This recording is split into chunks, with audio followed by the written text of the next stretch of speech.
Stand up, New York Giant fans. Feels good to say that. We're getting ready for, regular season already started, but the team that we all care about, regular season starts tomorrow night. New York Giants versus the Dallas Cowboys. You couldn't have asked for a bigger game to start the season. We're going to be talking about it tonight for a few hours for sure. We'll be talking about the schedule, everything else. We have some planned clips that we want to show to you guys about what our enemies are talking about. Talk about some of the mismatches in this game, some of the things we worry about, some of the things where we think the New York Giants may be able to take advantage of the Dallas Cowboys. But JD, I'm excited to be doing this with you. Hopefully we get to do this every week, but thank you so much for coming on, and hope you're as pumped as I am for this game. Man, I cannot wait, Tater. Finally, we are here.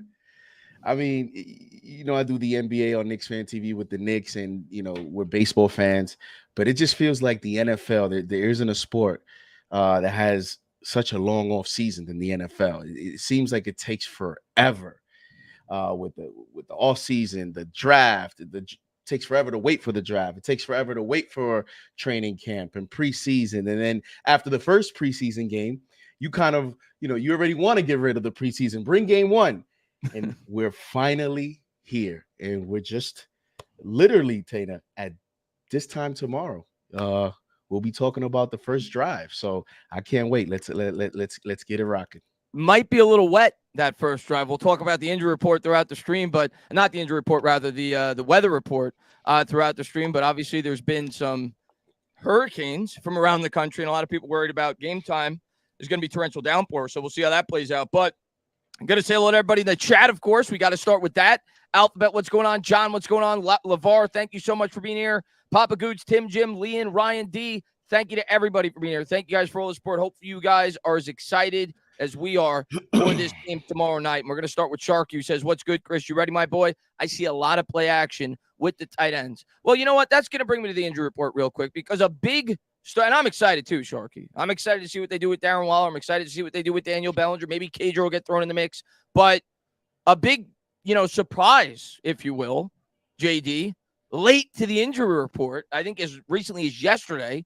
I'm at work, JD, and all of a sudden I see on Twitter hamstring injury for Darren Waller. And that's been a big problem of his throughout his career. So you see that news and you start to get nervous. Injury report came out today for the New York Giants. I think one major point we got to talk about as we pull this up, the Giants did not call up a tight end from the practice squad. And you would think if they thought Darren Waller was going to even be limited in any way, shape, or form, they probably would have done that. So that's probably good news on that front.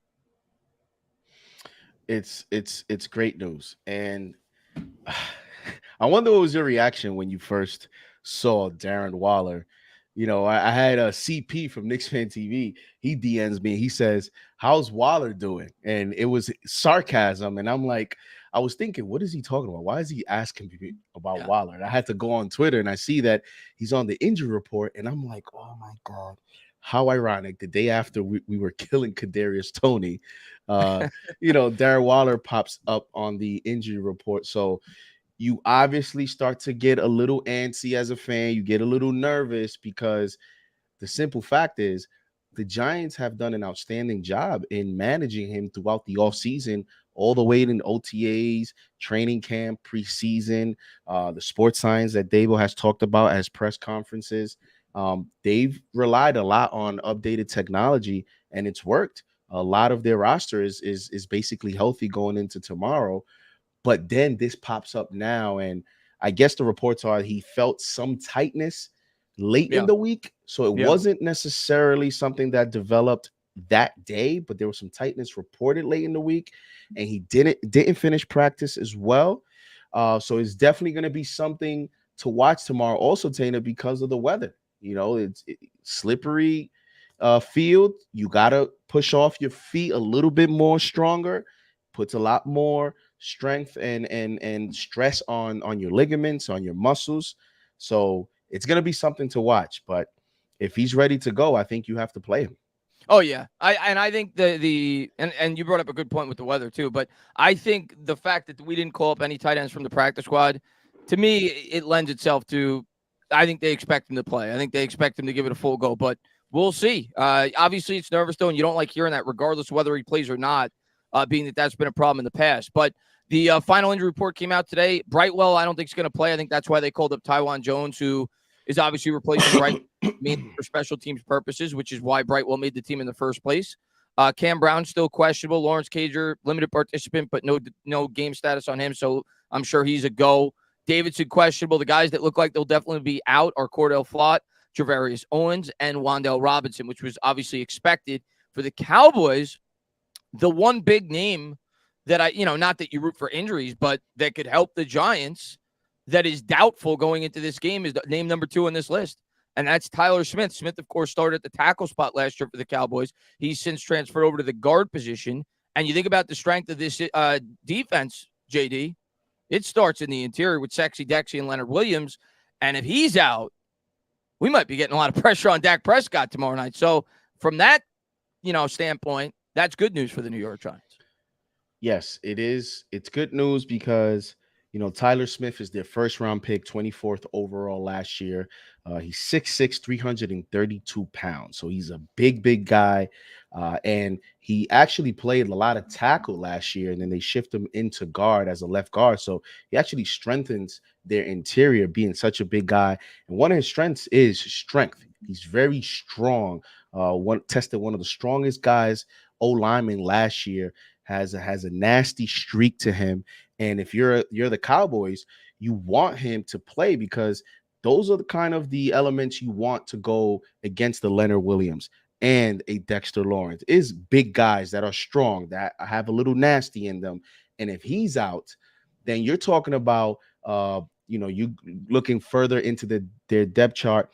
It is said from the Cowboys standpoint that Chuma Edoga, who is a much smaller guard at 6'3", 308. He's 26 years old. He's a little bit of a veteran. He was drafted third round by the Jets in 2019. So he's bounced around a little bit, but he's not Tyler Smith.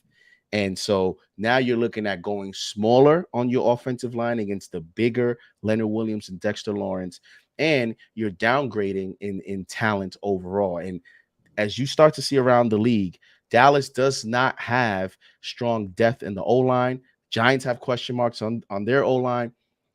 This is why starting offensive lineman health is huge. Yeah. So Tyler Smith looks to be doubtful. He is traveling with Dallas. I think Dallas, because of gamesmanship, they'll bring it all the way until game time.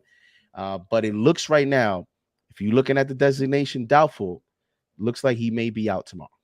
Yeah, which, like I said, not that you root for injuries, but certainly could be an opportunity for our interior defensive line to get some pressure on Dak. Something that we did not do against the Dallas Cowboys nearly enough last year. Last year, in both games combined, we didn't sack the Dallas Cowboys quarterbacks. Obviously, we didn't play Dak in the first game, but we didn't have a sack in both games combined. That needs to change tomorrow night.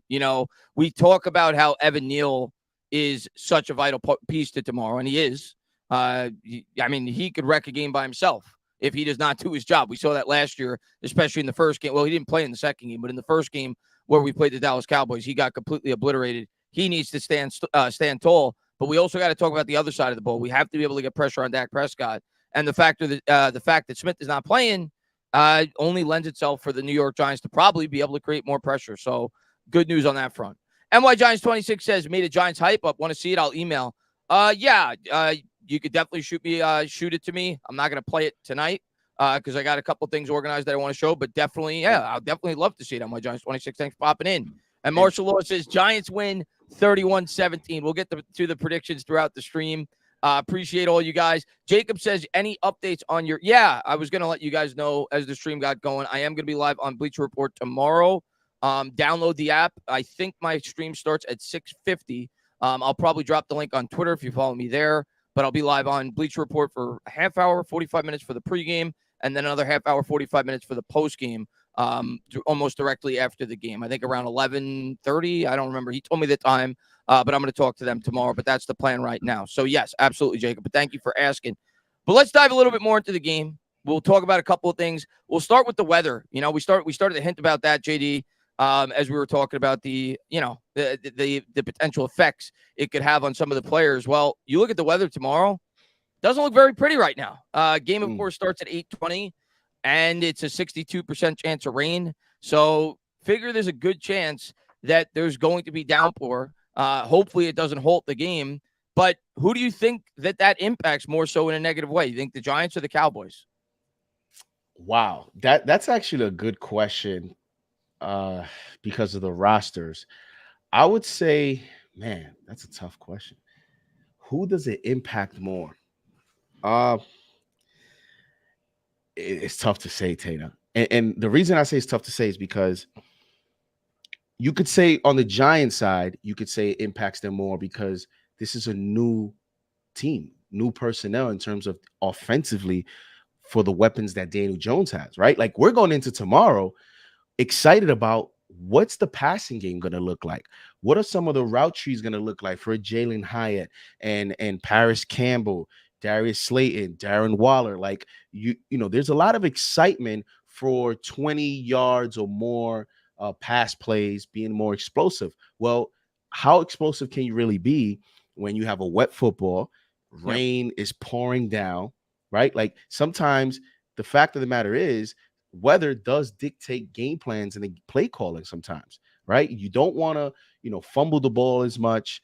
You don't want to put your players in a position to get injured. Like there's just a lot of nuances. And then you look at the run game, right? So to me, it comes down to can Tony Pollard carry the ball 25, 30 times? And because if it's going to be a run game because of the weather and both teams are going to adjust to be more run heavy, now you're looking at which offensive line and which team has a more effective run game. And you could still say the Giants have question marks at the guards. And if Tyler Smith is not playing for Dallas, what is their run game going to look like? So Right. to me, I think it's a toss up. Yeah, I don't know who it favors. I think it obviously lends itself more to a. Hold on one second, JD. Just a second. Hold on one second.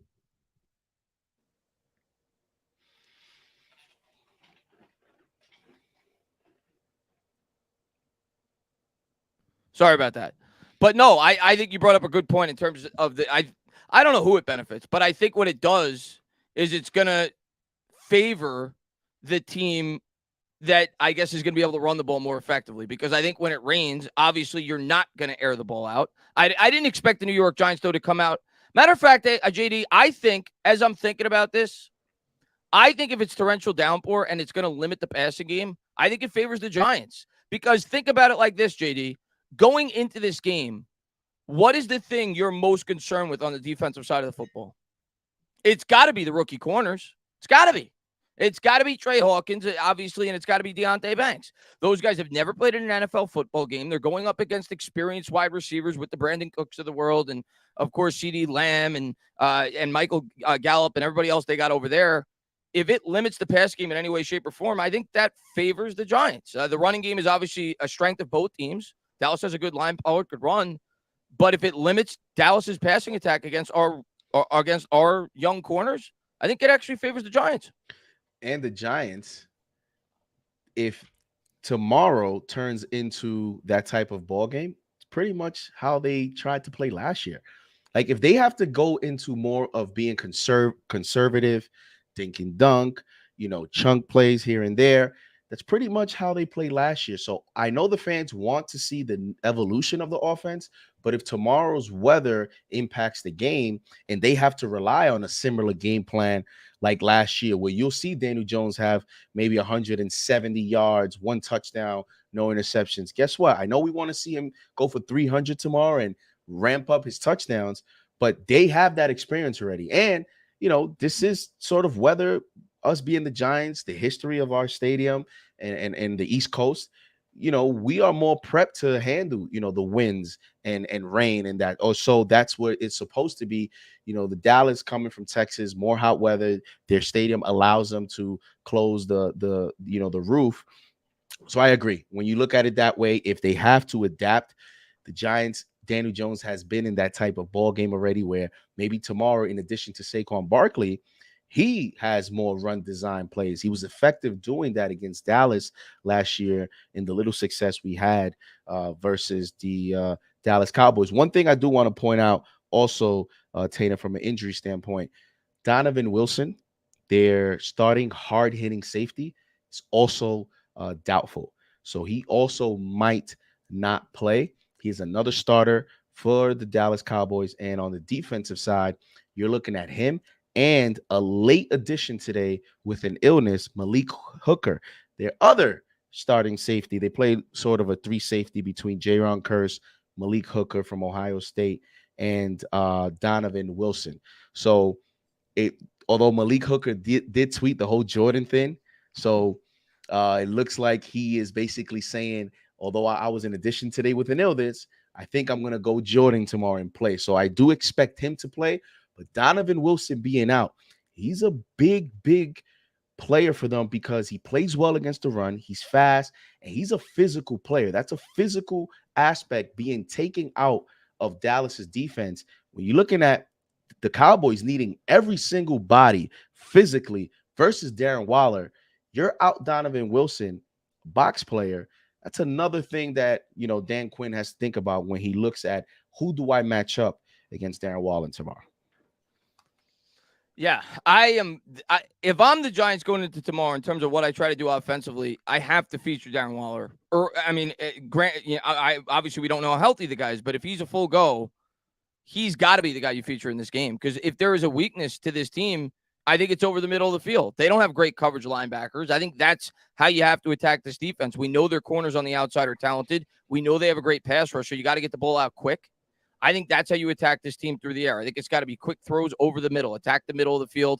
And I expect Darren Waller to be really involved in this football game. Like, I would be surprised if Waller, like I said, we don't know, but if he's near 100%, I would be surprised if Waller has less than 7 catches tomorrow. Like, I think he's going to be very featured in the passing game. And another factor that I haven't heard a lot of people talking about, I think Daniel Jones's legs are going to be massive in this game. Massive. I don't necessarily think this is going to be a year where the Giants rely nearly as much on Daniel Jones's legs as they did last year. I think they're going to try to throw the ball more throughout the course of the year. But in this game, going up against an aggressive defense like Dan Quinn, the pass rush that they have, I think they're going to utilize Daniel Jones's legs a lot in this football game. I would be surprised if he has less than 50 yards on the ground. And as I mentioned before, he was effective doing that last season against Dallas. So you look at, ways that you can continue to confuse the Dallas defense, but also, again, take advantage of their over aggressiveness. They have a lot of players that play fast and susceptible to double moves, play action fakes, and in addition to Saquon Barkley being able to have Daniel Jones run effectively, you saw last year. I mean, they were able to be a playoff team as that being a big part of their offense. If they can do that tomorrow and you have Darren Waller out there as a weapon, potentially formations with Jalen Hyatt as a weapon, you're looking at now opening up the field and really putting pressure on that Dallas defense. And I can't wait. I can't wait. Now, the weather does scare me. I hate that the first week we have to deal with rain. But they said the same thing today, and I'm in Manhattan. And although there was a few showers, unless it's raining right now, the weather called for rain all day. That didn't happen. It called for rain yesterday, it was today, Saturday, Friday, yesterday as well. That didn't happen. So can it happen one more day? The forecast says one thing, and then as you get closer, things start to clear up, and you're like, whatever happened to this storm? I'm hoping that happens for us tomorrow night. I do too. I mean, obviously the fans going to the game, it'll be a much better experience if it's not pouring on their heads. Even though I do think, as I think about it, it may actually benefit us. You're still excited to see what this offense could be. And if it rains, we're going to lend that much more on the run in a game like this if the weather's like that. Because what they're going to say, Tana, if we win and Daniel Jones have more than 200 yards and it's going to be all, you know what I mean? Like that's why I just hate that this weather has to come week 1. But at this point, just because of the 10 wins and all the stuff, it's the actual perfect opponent for us to win ugly, and I'm 100% okay with it. I'm happy. Let's just get on to week 2. The schedule's not easy. For tomorrow, I'm not thinking about fancy. I'm not thinking about numbers. I'm thinking get out of there with a win and get out of there as healthy as possible, because when there's weather, injuries sometimes tend to tick up. Yeah, that's what it's all about for me. I don't care. Obviously, I want to get out of there healthy, but I don't care how we win this game. Just win. This is by far, when you look at the schedule, and we're going to go over the schedule. Matter of fact, let's do that next. But when you look at the schedule for the New York Giants, and you can't predict, what games are going to be more important throughout the course of the year. Because if I would have told you going into last year, the first Washington game would have been the biggest game of the year, which it turned out to be. Like, that was such a do or die game. Sunday Night Football, when they were getting hot, we were kind of cooling off. Like, that was put up or shut up time for the team. But you would have called me nuts before the year if I would have told you that was going to be our biggest game. But going into the year, when you look at this schedule, this is by far our biggest game. When you look at the schedule, like, you talk about having an opportunity, and the way that we played from within the division last year, we got completely obliterated in the trenches when we played Dallas. I know the score doesn't necessarily indicate it, but they dominated us in those games. We got demolished against the Philadelphia Eagles. And this offseason, what Joe Shane did, it was obvious. He tailor-made this offseason to be able to improve from within the division. He saw what Dallas did to us last year. He saw what the Eagles did to us last year. We couldn't get any pressure on their quarterbacks, and we couldn't protect ours. What did he do? He went out there. He bolstered up the interior defensive line. He got himself a talented linebacker in Bobby Okereke. He drafted a second-round center, obviously, in JMS. You hope for more Evan Neal growth. So, to me, this is a great barometer for how much this team improved in the offseason, getting to see them week 1 against the Dallas Cowboys, a team that last year, they killed us. They killed us where it mattered most, and that was in the trenches. And Word says, please win this game. Please I know, is right. I know we're a little different because you're more Eagles, you and Bad Dog. There's not, and I'm a Knicks fan. I'm a Yankees fan, so I hate the Red Sox. With the Knicks, you have all the teams, the Heat, Pacers, the Nets now. But there's not a team in sports that I hate more than the Dallas Cowboys. I love you for saying that. There's not a team in sports that I hate more than the Dallas Cowboys. I know the Eagles now.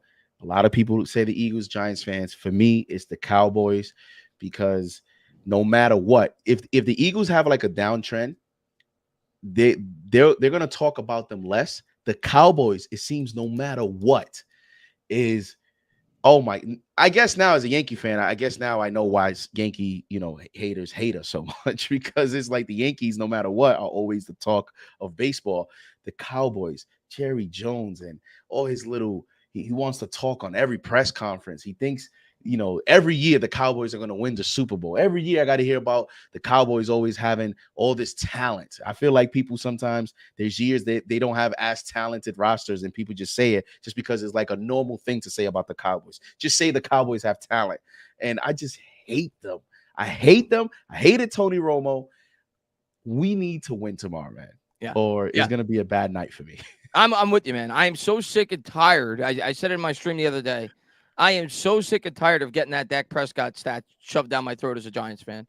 Oh, he's 10-2 against the Giants. He's won his last 10 games against the Giants. Yeah, he beat up on the worst team in all of football since he's been in the league. Now this team's getting better. It's time to stop, okay? It's time to put an end to that Dak Prescott trend. So, listen, if they win this game, I think you're going to see from around the league. It's going to be impossible. It's going to be impossible to deny the New York Giants respect if they win this game. You beat the Dallas Cowboys. Everybody's saying they're the third best team in the NFC going in. And everybody is. Everybody's saying it's the Eagles, 49ers, and then the Dallas Cowboys. They win this game, you have to start taking this team a lot more seriously than I think a lot of people have been preseason. You have to. Well, I mean, if they win this game, when you look at, and I sent you the photo of on Twitter, on DMs, I sent you from CBS Sports in terms of who they had in terms of tiers in the NFC. Right. According to, in terms of the way they projected, they have the Giants and only the Seahawks and Lions as tier 2, with the Niners, Eagles, and Cowboys as the tier 1. So based on that, if you knock out the Cowboys, who, regardless of who projects what, when you look at the NFC, the Cowboys are thought to be up there in terms of potential NFC championship contenders. Yeah. You knock them out in week 1. You look around the NFC and you look around the quarterbacks around the NFC, you're not scared of anyone. I'm not scared of Brock Purdy. I'm not scared of anyone else.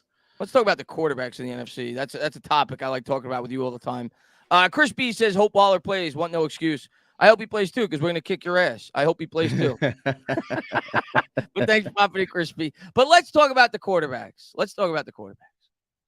Where does Daniel Jones rank right now for you from within the NFC? Now, I'm not talking about NFL, NFC. Where does he rank for you at the quarterback position? All right, so okay. So let's go by it now, right?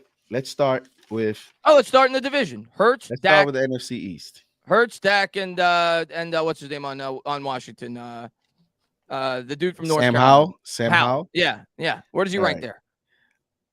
there? Obviously, you got to put Hurts above him because of last year. I'm gonna go. Yeah, I'm gonna go Hurts 1. Yeah. I'm gonna go Daniel Jones 2. Now, if I'm you with want to you. talk about statistically, I understand people saying Dak Prescott. If you want to look at, well, what if you want to compare the stats, fine. Dak has played more. Dak has also had more weapons. But I do like. See, there's one thing that I'm interested to see about Daniel Jones. And I'll say it at the end. So and that's going to be my angle on why.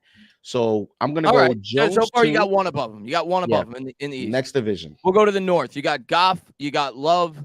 You got Cousins. And who am I forgetting? Fields. Justin Fields.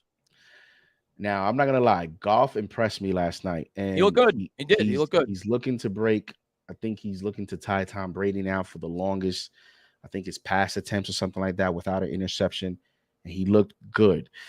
I have Jones over Fields, Jones over Love until Love proves himself. I give me Jones over Cousins. I'm with you. Give me Jones over Cousins. I'll take Jones over a 35-year-old Cousins. He beat him last year in the playoffs. Yeah, On this might be the year that he, you start to see more of a further decline because you're getting older and he's not an athletic quarterback. So I like look at the weapons that dude has. Come on. Right. I mean, he's got TJ Hawkinson. He's got Justin Jefferson. They had another first-round wide receiver this year. Like, Cousins should be putting up stats. But I'm with you. If all things are equal, I'm taking Daniel Jones over Kirk Cousins. And he beat him in the playoffs. So it sounds like you're leaning Goff slightly over Jones. At least going into the year. Yes, I think Jones will be better. I just think right now Goff has done. I've been impressed with what he's done in Detroit. He's been to a Super Bowl. You gotta give him respect. Yeah. NFC South. I don't think we're taking anybody in the NFC South, right? I mean, the only argument I guess could be Carr. No, you're not taking any. You're not taking the rookie in Carolina. You're not taking the Bucs with Mayfield, and you're not taking Ritter with the Falcons. So the only debate I suppose would be Carr, but I'm taking Jones over there, Carr. Right, and then if you want to go with the Bryce Young because he's the number one pick, well, that's a conversation for like 2-3 more years. So yeah, it's too early. So we're taking him over every team in the South. Yep. All right, let's go to the West. You taking Purdy over Daniel Jones with all the support he's got over there? Not me. What about you? No. Geno Smith? I'm not gonna take Geno Smith over Daniel Jones, but I understand people that he had a great statistical year. He's kind of in the same boat as Jones, right? Although Jones didn't have the touchdowns, a lot of people are saying, well, prove it now this year. You had low interceptions, prove it now this year. Have another good year. Elevate, right? That's what people are saying with Jones this year. I think Geno Smith is Seattle, that's what Seattle basically said. They gave him a contract. I think it was 3 years, but when you really look at the details, it's really a 1-year deal. Yeah, it's a 1-year deal. They're basically like telling him the same thing people are saying about Daniel Jones. Prove it another year. Yeah. Go, elevate this year, and then we're gonna be true believers that this is a real, jump in your career. I think Geno's in that boat as well. Yeah, I think that's fair. I mean, Geno had a really good year last year, albeit he has better weapons, but I mean, the guy had a great year. He had like a 108 QB rating. I think he threw 31 touchdowns, led his team to the playoffs. Like what? Like 30? What is he? He's like 30. He's 32, I think. He is. He's not a spring chicken. He is. He'll be 33 in October. So yeah. he'll turn 33, next month. So is he a Kurt Warner? Is he a late bloomer? We'll see. So who are you going? Where are you leaning there, Jones or Smith? Jones. Okay. So Stafford. How about Stafford? No, I'm not taking Kyler Murray. No. So we just went over the entire NFC, and you only told me 2 names that you'd have above Daniel Jones going into the year, and that was Jalen Hurts and that was Jared Goff, and it sounded like Jared Goff was close. Yes. So if you're a fan of the Giants and you think the way JD does, and I kind of do too, I definitely think Daniel Jones is in the top 5 quarterbacks in the NFC personally going into the year. and I think he could get it even higher on that list if he progresses the way that I think we both envision him progressing this year, second year in this offense with the added weapons. But if you think he could be a top 3 quarterback in the conference, and I think we could both agree that we probably have a top 3 coach in the conference and a top 3 overall coaching staff from within the conference, why can't we compete from within the conference? Yeah, and like I said, and a lot of these guys that statistically you may say have better stats with Cousins and Stafford. Stafford's 35, like, and you started to see the decline. He's too turnover prone. Will he even be healthy this year? No, I'm good. I want to see what Jones. And here's the thing. And here's what I wanted to point out about Jones, right? Because I heard a lot about this versus Jones throughout the offseason, and the talking heads, ESPN, mainstream, even people that don't believe in Jones. And the philosophy, the narrative is, well, he only had 5 picks because that was the game plan. That was the play calling. That was the system called for it. And that's why he only had 5 picks. So how come, my question is, how come these other quarterbacks that come in, veterans in the past, in history, when they play those same roles, you think those play callers just say, "Oh, Brian Hoyer is gonna be the quarterback now. Let's ramp it up more. Let's get more aggressive." No, these quarterbacks still, the play callers do adjust to protect the quarterback, but they still throw the interceptions. Like Rex Grossman, no matter what system you put around him, he still threw interceptions. So just because I design an environment for you does not mean that you're going to execute it the way that I want you to execute it. Yeah. So, I mean, listen, JD, last year, when you think about all the variables, people talk, I don't think people, and I've said this before on my streams, I don't think people ask the question enough. They say, "Oh, he only threw 15 touchdown passes," but they don't question why he only threw 15 touchdown passes. It wasn't because he's not capable of throwing more touchdowns. His rookie year, we saw the guy threw 24 touchdowns in 12 games.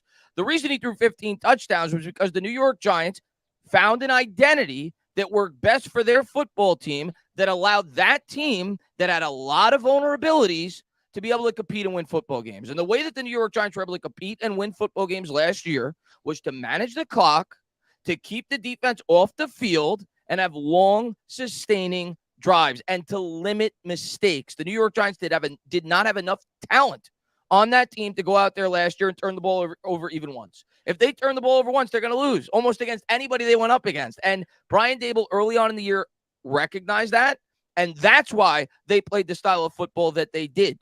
This year, I think they're going to open it up more because we've gotten better. Are we on the level yet of a Buffalo Bills? No. Are we on the level of a Kansas City Chiefs? No. But I think we're a team that's going to take more chances this year. But that's why we were more conservative in our play calling. But if you ask me, I look at what Daniel Jones was supported with last year. He maximized what he was given.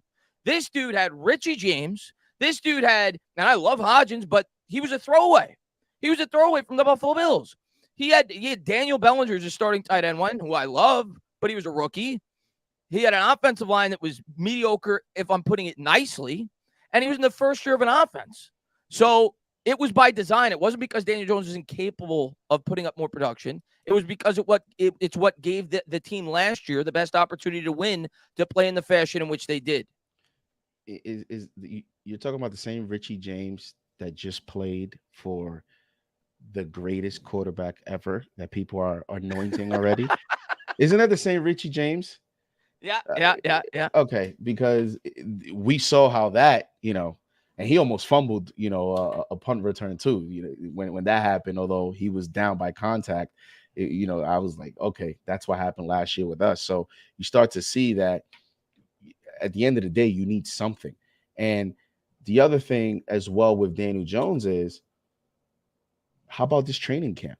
And I know it's only training camp, and I know that we don't put much stock into it, but based on practice reports, you did see, it's like every day you saw, Jones going deep to Slayton, Jones going deep to Hyatt, Jones going deep to Waller, Jones going deep to Paris Campbell. So it's clear the emphasis at training camp was to practice the next evolution of this system. And guess what? I didn't hear, well, Jones threw an interception today. Jones threw an interception today. Jones threw an interception today. I think by my count, by reports, he only threw like 2 or 3 all of camp. Yeah, So what I'm trying to say is he threw only 5 picks in a more controlled environment. And so far in training camp, he didn't throw almost no picks in a more aggressive scheme. So could it be that you just have a quarterback that's going to be very good and is able to adapt to whatever environment you expose him to? And that's why I'm very interested to see. Naturally, the turnover is going to go up, Tana, just because of you're course. asking him to, thread the needle and make more tight throws and go over 20 yards. Naturally, that's going to cause some turnovers. You have a lot of talented, defenses in the NFL, but can the reward be more than just the occasional interception? I can live with that if it means now we're more explosive and we're going to create more lanes for Saquon Barkley. And the last thing I'll say to that, when you talked about the system, did you see that touchdown play with Daniel Bellinger against, who was it? Who did we play that game, Tana? Was it the Lions themselves in the I'm trying to think of preseason? the play you're talking about. The Daniel Jones touchdown pass to Daniel Bellinger. The only Oh, you're talking about preseason. preseason. Oh, Right. yeah. Waller Was it completely ate up the defense. They had 3 sets of eyes on Darren Waller, completely opened up Daniel Bellinger. It was right? against, might have been against the Lions. I think it was against the Lions. Yeah, the Was it second preseason game. Yeah. what? Oh no, it was the Panthers. It was the Panthers. Oh, I'm sorry. The You're Panthers. right. We It was practiced the against the Panthers. Lions. It was, yes, Right. you're right. It It was was the the Panthers. Panthers. Yeah. But Yes. that play, right? Again, I know it's preseason, but just because it's preseason, it was preseason. And guess what? The Panthers still committed maximum attention to Darren Waller, which allowed Daniel Bellinger to get his touchdown. And that's a touchdown pass to the quarterback statistics, right? So last year, you didn't have that Yeah. at your Yeah. disposal.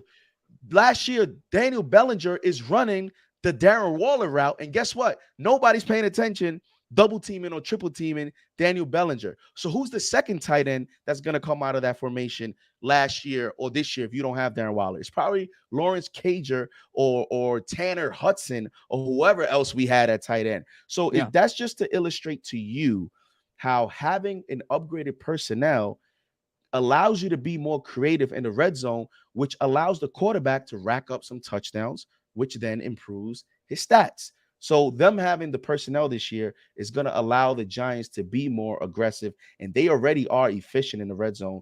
They were efficient last year. I think they're going to be better this year when you're looking at all the types of different routes you can run with the weapons you have this season. So I'm excited, and I think Daniel Jones is going to have a very, very good year.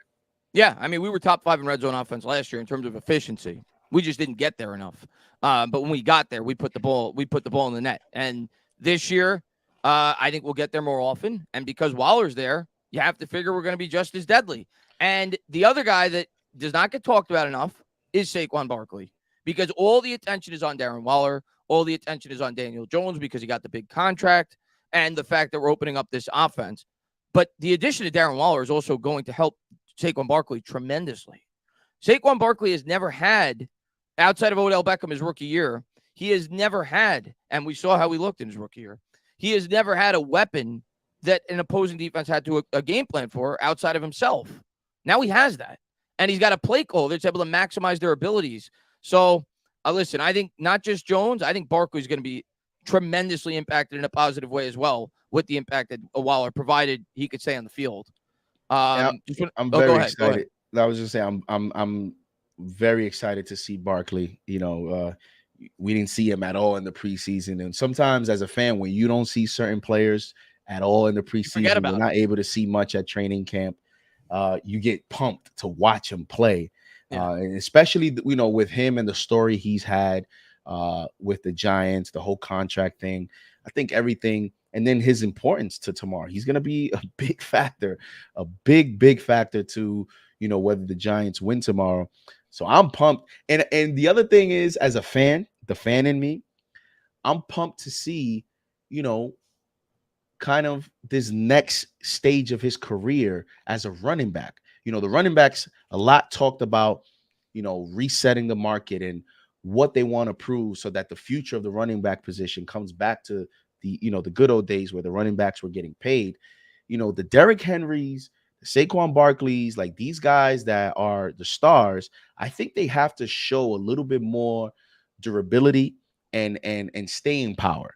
So I'm hoping that Saquon Barkley in this next stage of his career, next couple years, is able to show sustained explosion, sustain, speed, and he's able to continue to be effective. Because if he can rank up a few more seasons being a top running back, I think, in the future for that position, the next, star, Yeah. they may be able to get more, incentivized.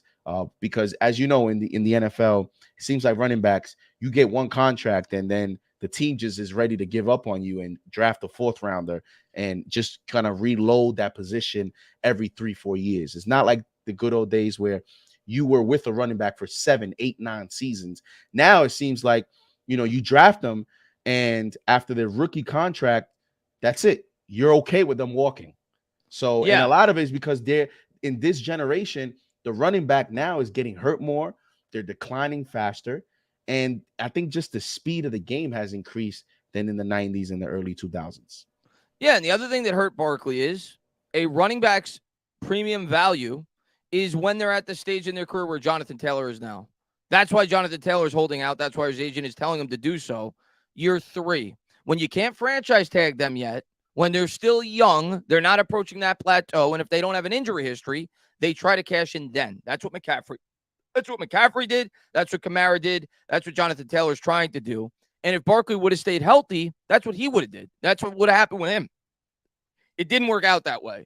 But what I'll say for Barkley is I think we're going to see more. I don't know if he's going to match last year's totals because I don't think he's going to get the volume.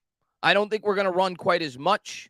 But I think we're going to see more explosive plays from Barkley this year because I don't think they're going to run him into the ground. But most importantly, I think Darren Waller opens up the field more so for him and Daniel Jones's legs. I think they're going to be able to enhance those weapons even more with a weapon like Darren Waller. So I can't wait. It's going to be interesting, Tana, because I honestly don't know.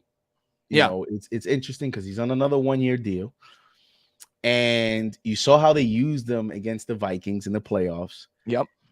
And you wonder, like, because it's like, okay, how much you start to look at what we have, and there's only one football. So it's like, okay, an emphasis on Barkley, then another emphasis on Waller. Where does that leave Hyatt? Where does that leave Paris Campbell? Like, now you start to see, okay, how it's going to be very interesting because, again, we don't have a T. Higgins or a Jamar Chase. We don't have that number one alpha that every single Sunday the offense has to revolve the game plan around him. We have that at the tight end position. We'll see if he's healthy. But we have these little other weapons that you can kind of design a nice game plan, but there's only one football. So I think Kafka does have a challenge because, like you mentioned, you go aggressive on Waller. Where does that leave Barkley? Where does that leave everyone else? You're going to have to get creative. I think you're going to see some weeks where they're going to take it based on the weakness of the defense. And they're going to design a game plan that way. I've said that for weeks. That's what the Chiefs I think you're do. I think you're gonna have a lot of unselfish players on this offense this year because that's exactly what they're gonna do, especially in the wide receiver room. Like if you're Darius Slayton, you can't, and he won't. He's not that type of guy. But you can't have receivers on your team that are gonna get upset when they don't get a lot of volume in the game because the Giants are gonna do exactly what you just said. They're going to pick on the deficiencies of the teams they're going up against. Because you look at this receiving core, there's not an alpha, there's not a number one, but there's a lot of different types of wide receivers that can do different things. Paris Campbell's a versatile piece. Wan'Dale Robinson's a versatile piece. Hodges is kind of that guy that we envision Galladay being. Waller, of course, mismatch nightmare. So they have Jalen Hyatt, of course, great. And what happens with Jalen? Jalen Hyatt has to get increased time as throughout the season. You would think. And then what happens with Wan'Dale Robinson? You invested a 2nd-round pick on this guy, and he's out week 1, but the team didn't put him on injured reserve, which means they have a big plan for him as well early, because otherwise you could have just sat him the first 4 weeks. And the fact that they didn't tells me They want to incorporate him into this rotation. And now you have Hyatt, who they're very excited about. Like you mentioned, Tana, you may have weeks where we're looking at, Isaiah Hodgins taking the first drive, and you may not see him again for the rest of the game. And it could be just because of, and Dable will say, well, it's because of the game plan.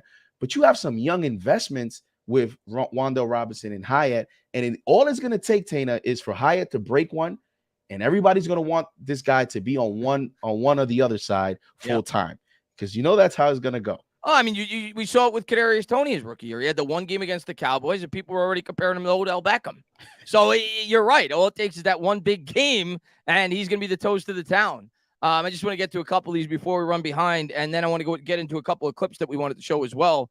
Manny says, quick shout out to construction workers walking in Labor Day Parade in Manhattan today, including local union number 3. Go G-Men. Break someone's clavicle. Thank you so much for popping in, Manny. I appreciate it, buddy. And Emmanuel says, do you think Isaiah could shift the game? Talking about Isaiah Simmons, a piece that we haven't really dove into, and a really interesting chess piece, and we should talk about him. I'm excited to see how they utilize Simmons, not just in this game, but throughout the course of the year. I've said it now leading up into the game on other people's channels. I don't think he's going to have a premier role in this first game. He just got here. He's not very accustomed to the playbook, but I do think he'll be involved in the game plan. I think what we're going to see from Simmons early on, pretty much strictly a rotational pass rusher, kind of what we saw in the preseason game. I think he had 5 snaps, all of them outside of, I think, 1, he rushed the passer. And I think that's the type of role that I envision him having at least early on in the year. I think as he gets more accustomed to the playbook, you'll probably see them do different things with him, whether it be drop back in coverage more often, do different things. But I think early on, JD, I think the main reason we brought him in was to be that third pass rusher for this team. That's the route that I see them going with him. But he's a guy that you could rush from all over the field. You could rush him up the middle. You could rush him up, up the outside. So he's definitely a really intriguing piece and addition to a defense like we run. I think in Arizona, the main problem with him, because we all know he's got talent, he's kind of a player that has to be used the right way. And we saw that last year with our coaching staff. They were able to identify players like a Dexter Lawrence, who we kind of moved around a lot before, obviously, the new coaching staff got here with Wink Martindale. Same thing with Julian Love. We moved him around a lot. Last year, they gave him a defined role. I think the Giants see a plan with Simmons, and they're gonna get the most out of him. And I think he's a guy that really fits this Wink Martindale defense really well. It's why I was excited when we brought him in. I don't know how long he's going to be here, but I think for this year, yeah, I'm not saying he's going to be a Pro Bowler, but I think he's going to have a positive impact for this football team. And I tell you what, if he has a good year, I think he'll be here, because if Wink Martindale, he loves him. I don't know if you and I discussed this personally with Wink. I thought this probably was his offseason to become a head coach, and since he unfortunately did not get that opportunity, and he's getting older, does he become just a Wade Phillips, like one of these guys, a Vic Fangio, these guys that just are mostly, a defensive coordinator more than a head coach, even though Wade Phillips and Fangio were head coaches. I don't know that Wink Martindale is going to get that opportunity. So you're looking at potentially having, at least on the defensive side, consistency in terms of a system. And if he has a good season, this is, and I could totally see this being Wink, talking to Joe, talking to Brian Dable. We see they have that relationship. You saw in the clips that they released throughout the offseason, the Giants, that is, in terms of their draft room, you start to see the relationship that, Shane has with the coordinators and with Dable. He listens to them, and he takes, he wants to give them the personnel that allows the system to succeed.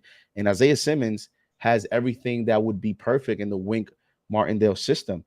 I think tomorrow he could make an impact right away. And the reason is, if Tyler Smith is out at left guard, it's going to be interesting to see if Simmons is a guy that Wink attacks at the left guard position, or if he puts, Simmons further out against a Tyron Smith, so that the left guard position creates a one-on-one versus one of the D tackles. In other words, you can use Simmons either at the left guard, or you can spread him out so that Tyron Smith has to take care of him. And even if he doesn't necessarily get the sack, Tyron Smith being worried about Simmons' speed will allow a one-on-one matchup at the guard position. So you start to see different ways that you could utilize him either as a decoy or directly as a pass rusher. And I think for Simmons himself, and I think that's why maybe to start the offseason, you heard the reports that he went to Arizona and asked them just to be a safety, which is wild to me. Yeah. Out of all positions, he wants to be a safety. I think it's because, Tana, when you get this further in your career and you're a Swiss Army knife guy, I think the player themselves, they love to market themselves as a guy that can do multiple things. But I think you get to a point where you're like, you know what? I just need to master one thing. Yep. Like, I get it. Y'all love me because I'm versatile and you can but I'm not really, you know, taking off in any of these positions. I need to worry about one thing and let's go and let's do that. That's what Hassan Reddick did. That's what the Eagles did with Hassan Reddick, where coming out, Hassan Reddick, you didn't know if he was, what is he? Is he a pass rusher? Is he just a middle linebacker? Is he an outside linebacker? Is he a weak side linebacker? And he got to the Eagles and they said, you know what? You're going to continue to be a pass rusher. That's all you're going to do. Yeah, And and you it's saw the kind of type of season that Reddick had. yeah, and it's kind of obviously a different extent, and not by no means am I comparing Simmons to this player. I think he's the best pass rusher in football, or among the best pass rushers in football. But it's kind of what Dallas did with Parsons. When Dallas first drafted Parsons, people didn't know how he was going to be utilized. Most people projected him as a middle linebacker that could occasionally rush off the edge. Dallas looked at Parsons. They said, no, we know what you're best at, what we could get the most out of you in this scheme. And right away, week one, rookie season, he was coming off the edge. So I agree with you. I think that the Giants will be able to maximize what they could get out of Simmons in a scheme like this. But Meat says, Sup, Dana, I'm going to start standing now for this Giants win tomorrow. Looking forward to listening to you tell us to stand up. What's going on, Meat, man? Thanks for popping in the stream. And Court, man, thank you so much for the incredible generosity. He says, New York Giants 31-28 over the boys. If you smell what the Giants is cooking. Let's get into the score prediction. Let's pull up the schedule because I wanted to talk about the schedule. I wanted to go back and forth about these games before the year starts, give our thoughts on the overall schedule. But, of course, we're going to start with Dallas because we're playing them week number 1. And, Court, man, thank you once again. We're going to give our score prediction right now, but I want to share the schedule here for the New York Giants, and we'll talk about it. We all know the schedule by now. We're all crazy fans. We know what we're looking at. You look at this schedule, you say to yourself, oh, my God. NFC East, you got 2 games against the Cowboys, 2 games against the Eagles. You've got a tough game against the Bills. You got a Jets who look better. You got the Dolphins. Who else? We got the Saints. They're pretty good on the road. The 49ers. So we definitely have a very challenging schedule when you look at it. But let's start with week number 1, JD. Let's talk about week number 1. Let's talk about the Dallas Cowboys. Corp started us off with his prediction, 31-28. I'll start, and then you'll finish. I think that score is a little too high. I don't think that's I'm not saying the Giants can't put up upper 20s against this team, but I don't think it's in the best interest of this football team to get into a shootout with a team like the Dallas Cowboys. I think this is a game, if you're the Giants, you want to keep this game to the low to mid 20s. You want to keep this game in that 24-21, 24-20, that type of ball game.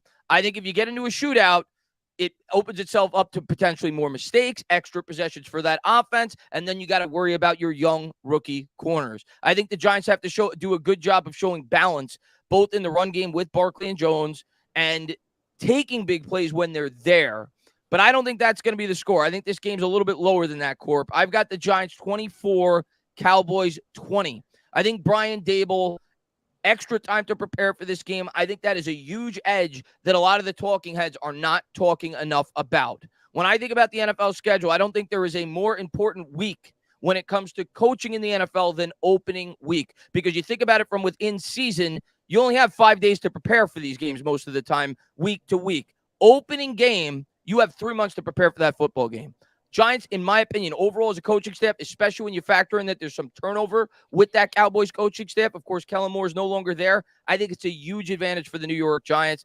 I think they come out at home and they're able to take advantage. Smith being out, they get some pressure on Dak. They create a turnover or two, and they get out to a 1-0 start against the Dallas Cowboys. They win 24-20. But, JD, give me your thoughts. I'm going to go. I think the Giants win tomorrow 24-21. I think they go by a field You had goal. to change it up a bit. I said 24-20. You had to change it up by one at least. Yeah, you know why? Because I'm actually, it's funny. I'm actually guiding myself from the Detroit Kansas City game yesterday. Yeah. I was like, that went 21-20, and I think many of us thought that was gonna go more into the 30-27 around there, or high 20s into the 30s because of those two teams, their offenses, and it still went 21-20. And I'm like, man, rain tomorrow. I don't see the Giants going over 24 points against a talented Cowboys defense if there's rain. So I'm gonna go 24-21.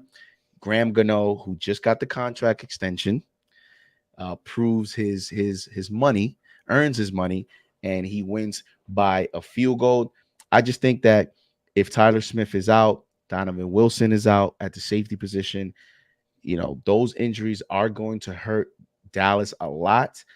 And I have confidence in the Giants, tomorrow. I have confidence in their defense. I know they have, and we'll get to one of the clips of, the rookie corners, and that's going to be one of the biggest concerns tomorrow. There's a lot of headlines for this team. This home opener is might be up there as one of the most anticipated home openers as a fan in my lifetime, just because there's so many headlines. I want to watch Jalen Hyatt tomorrow, Saquon Barkley, the Danny Jones questions. What will that be like? You have the rookie center. Is this finally the start of a new era? Neal. We haven't even mentioned Evan Neal yet. Evan Neal. How about Evan Neal playing against the team that completely destroyed probably his confidence? And that's the game where people turned on him. And that's the game that probably got him to train in the offseason with the Pro Bowl tackle. I think it was it Willie Anderson? I forgot who it was. I remember watching the clips. I don't remember who it was, but I remember watching the clips. The Pro Bowl tackle, retired tackle that he trained with. You're looking at that. Evan Neal is going to be, like you said, we haven't mentioned him. He's a huge part. He might be an X factor to the game tomorrow. You're looking at that. You're looking at the defense, the two rookie corners, Jason Pinnock winning the starting safety position. How is he going to play? Xavier McKinney with the hand, contract year. How is he going to play? It's time for him to make some plays. Bobby Okereke, a new acquisition, middle linebacker. He reminds me, is this Antonio Pierce all over again in terms of, when we signed someone and that finally solved that position? Will Bobby Okereke have a similar impact than Antonio Pierce had with the Giants? Dexter Lawrence in the big contract. Is he going to make an impact day one? Kayvon Thibodeau. You finally got to it. We had a draft where we had Evan Neal and Kayvon Thibodeau, and everybody was in agreement with that. Yeah. Those two picks are supposed to be franchise-changing players. Yeah. These two guys have a lot of pressure this year. There's so many headlines with this team, man, that I think it all boils into, to me, the most anticipated home opener. The one time. I think I can ask you with that. Who do you think has the most pressure to perform tomorrow? One player on the defense, one player on the offense. Like, in other words, you can answer it by who you think has the most pressure, or you can say, what's the one player on both sides we cannot afford? Let's take the quarterback out. Quarterback of course, Dak Prescott and Daniel Jones have to play solid at least to win. Yeah. Take those out the way. What's the one player cannot afford to have a subpar game tomorrow on each side of the football? On offense, it's Evan Neal. It's got to be. It's got to be Evan Neal, especially when you go back and you think about the game last year, and we're going to get to Nelly, I got you. And I'm going to get to all the donations, but I'm having a great time talking with JD. I don't want to disrupt the conversation. You go back to last year, you watch the game against the Dallas Cowboys. He alone, and I'm not ragging on him, he was a rookie. He was going up against a veteran in Tank Lawrence. But he alone cost us that game. He alone in that game got so badly beaten that alone costed us that football game. Daniel Jones was pressured 25 times that game. Ridiculous. Or 24 times, whatever it was. It was an insane statistic. So to me, on offense, it is him. You start if you're taking the quarterback out of the equation, it's Evan freaking Neal. Thomas is going to do his job. Evan Neal has to step up. And I don't expect flawless tackle play on either side, honestly. Dallas has one of the best pass rushes in football, if not the best, but they can't get obliterated. They can't get obliterated like they did last year. So on offense, it's Evan Neal. On defense, I know a lot of people are going to point to the corners. I know a lot of people are going to point to Deontay Banks. I know a lot of people are going to point to Trey Hawkins, and that is a major concern going into the game. But I'm going into the game, JD, realizing they're not going to be flawless. They're going to get beat in this game at times. The key to this game on defense is simple. You went out there this year, JD, and you improved the biggest flaw that we had on defense last year. We gave up 5.2 yards a carry, 31st in the NFL in terms of yards against on the ground. You brought in Bobby Okereke. You beefed up the defensive line. The front seven in this football game has to get after Dak. And in order to do that, you have to be able to stop the run. You can't get run all over. You have to get in. For Wink to have fun, you got to be in 3rd and 7 or longer. You got to get them in 3rd and long situations where you could really utilize Isaiah Simmons. If it's 3rd and 2 all day, Isaiah Simmons is going to be a non-factor. You got to get them in those 3rd and long situations. And to do that, it starts with being able to stop the run. So for me, it's the front seven. Bobby Okereke, that interior defensive front, really has to step up. I can't really pick out a single player. I just think as a whole, the front seven, I guess I'll single out Okereke, have to do a really good job in terms of making Dallas have to throw the football in predictable passing situations. Those are two very good picks. I'm gonna go different. I agree with Neil, but just for the sake of going with a different player, given a different angle, you know what I'm gonna say? I'm actually gonna say John Michael Schmitz. I love it. I'm actually gonna say John Michael Schmitz, a rookie center, has, after Evan Neal, has the most pressure, and I think he's one of the least players we cannot afford to have a bad game. And it's for 2 reasons. Number one, because of the guards position. It looks like it's going to be Bredesen and Glowinski to start at the right and left guard. You don't know what that's going to look like versus a talented, Dallas Cowboys front. Dallas Cowboys have a lot of speed. You got DeMarcus Lawrence. You have Micah Parsons. You have Doris Armstrong. You have Odigizua. You have the 1st-round pick, Mozzie Smith, who's had an up-and-down camp. You have Jonathan Hankins. Like, they have a lot of talent at the defensive line. And that center position, when you look at Dallas knows how a center can do everything because they miss Travis Frederick. Now, Tyler Biadasz has played solidly, but he's no Travis Frederick. During those Dallas years, Travis Frederick was an outstanding center. And that center position, we drafted you in the 2nd round, where you saw Joe Shane in the draft room where he was cursing a storm once the Chicago Bears traded up a spot ahead of against. We thought he was gone. And we all thought it was. I was watching your live stream live and I saw you curse. You were pissed. You were like, all right, yep, we're gone. And you got that center. You look at Sean O'Hara, you look at the history of the Giants, you think you finally found someone who was, in many, many, many accounts, the top center in the draft, along with Joe Tippmann. I understand you're a rookie, but you got to come out here and make a statement, man. You got to come out here and play well. You want that starting center position, and you are a part of a line, a unit that's going to help determine the game tomorrow. I need Schmitz to be solid at least. Yeah. He has pressure because – let's be honest. If, let's say, Glowinski has a bad game, will that surprise you? And of course, we're going to complain about Glowinski from within the game, but Glowinski's not going to be here after this year. So there's not. Yeah, I agree with you in that sense. Like, there's a lot more pressure on Schmitz to perform because he's a guy that you're expected to be a long-term piece. He's a guy that you invested a very high draft pick on, first center, a 2nd-round pick might as well be a 1st-round pick. So, and if he has a good game, that likely means either Daniel Jones has a 2nd or 2 more in the pocket to throw, or Saquon Barkley may have a few more running lanes to run through. So he needs to play well, and also because he is now being labeled as part of that little kind of core that the Giants are building. 1st-round pick Andrew Thomas, he's set. Right tackle, 1st-round pick Evan Neal. We're hoping he's going to be set. He better be set. And now in the middle, you have John Michael Schmitz. We'll see at the 2 guard position in terms of the future of the Giants where that lands. but he needs to be one of those core pieces. So that's him on offense. On defense, I'm gonna go Dexter Lawrence because I I think like it. when you look at he's going up against Zach Martin, and we'll see which side he faces.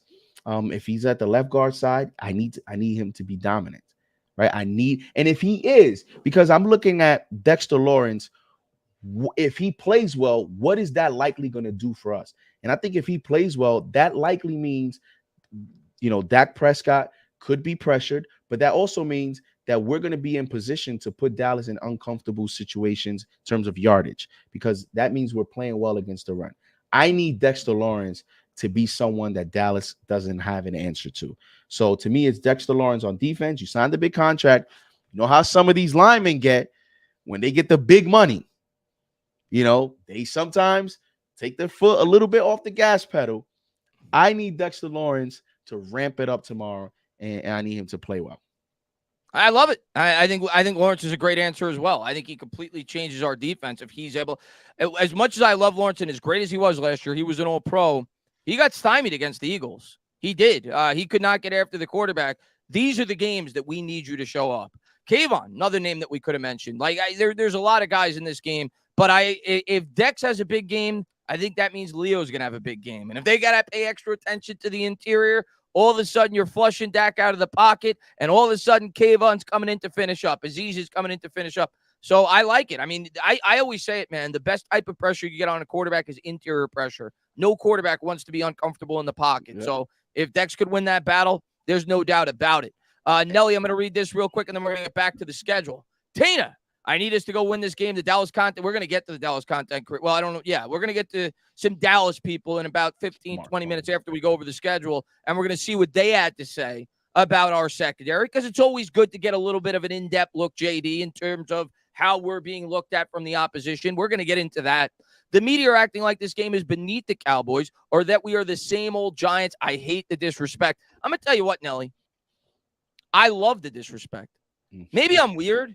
That's how I am as a Giants fan. I always love when the New York Giants are doubted. I always love when the New York Giants are hated. I've had people, when you're hated, JD, it means you're doing something right. And I've had people all offseason telling me, JD, are you upset that the Jets are garnering the attention, that Aaron Rodgers and the Jets are the toast of the town?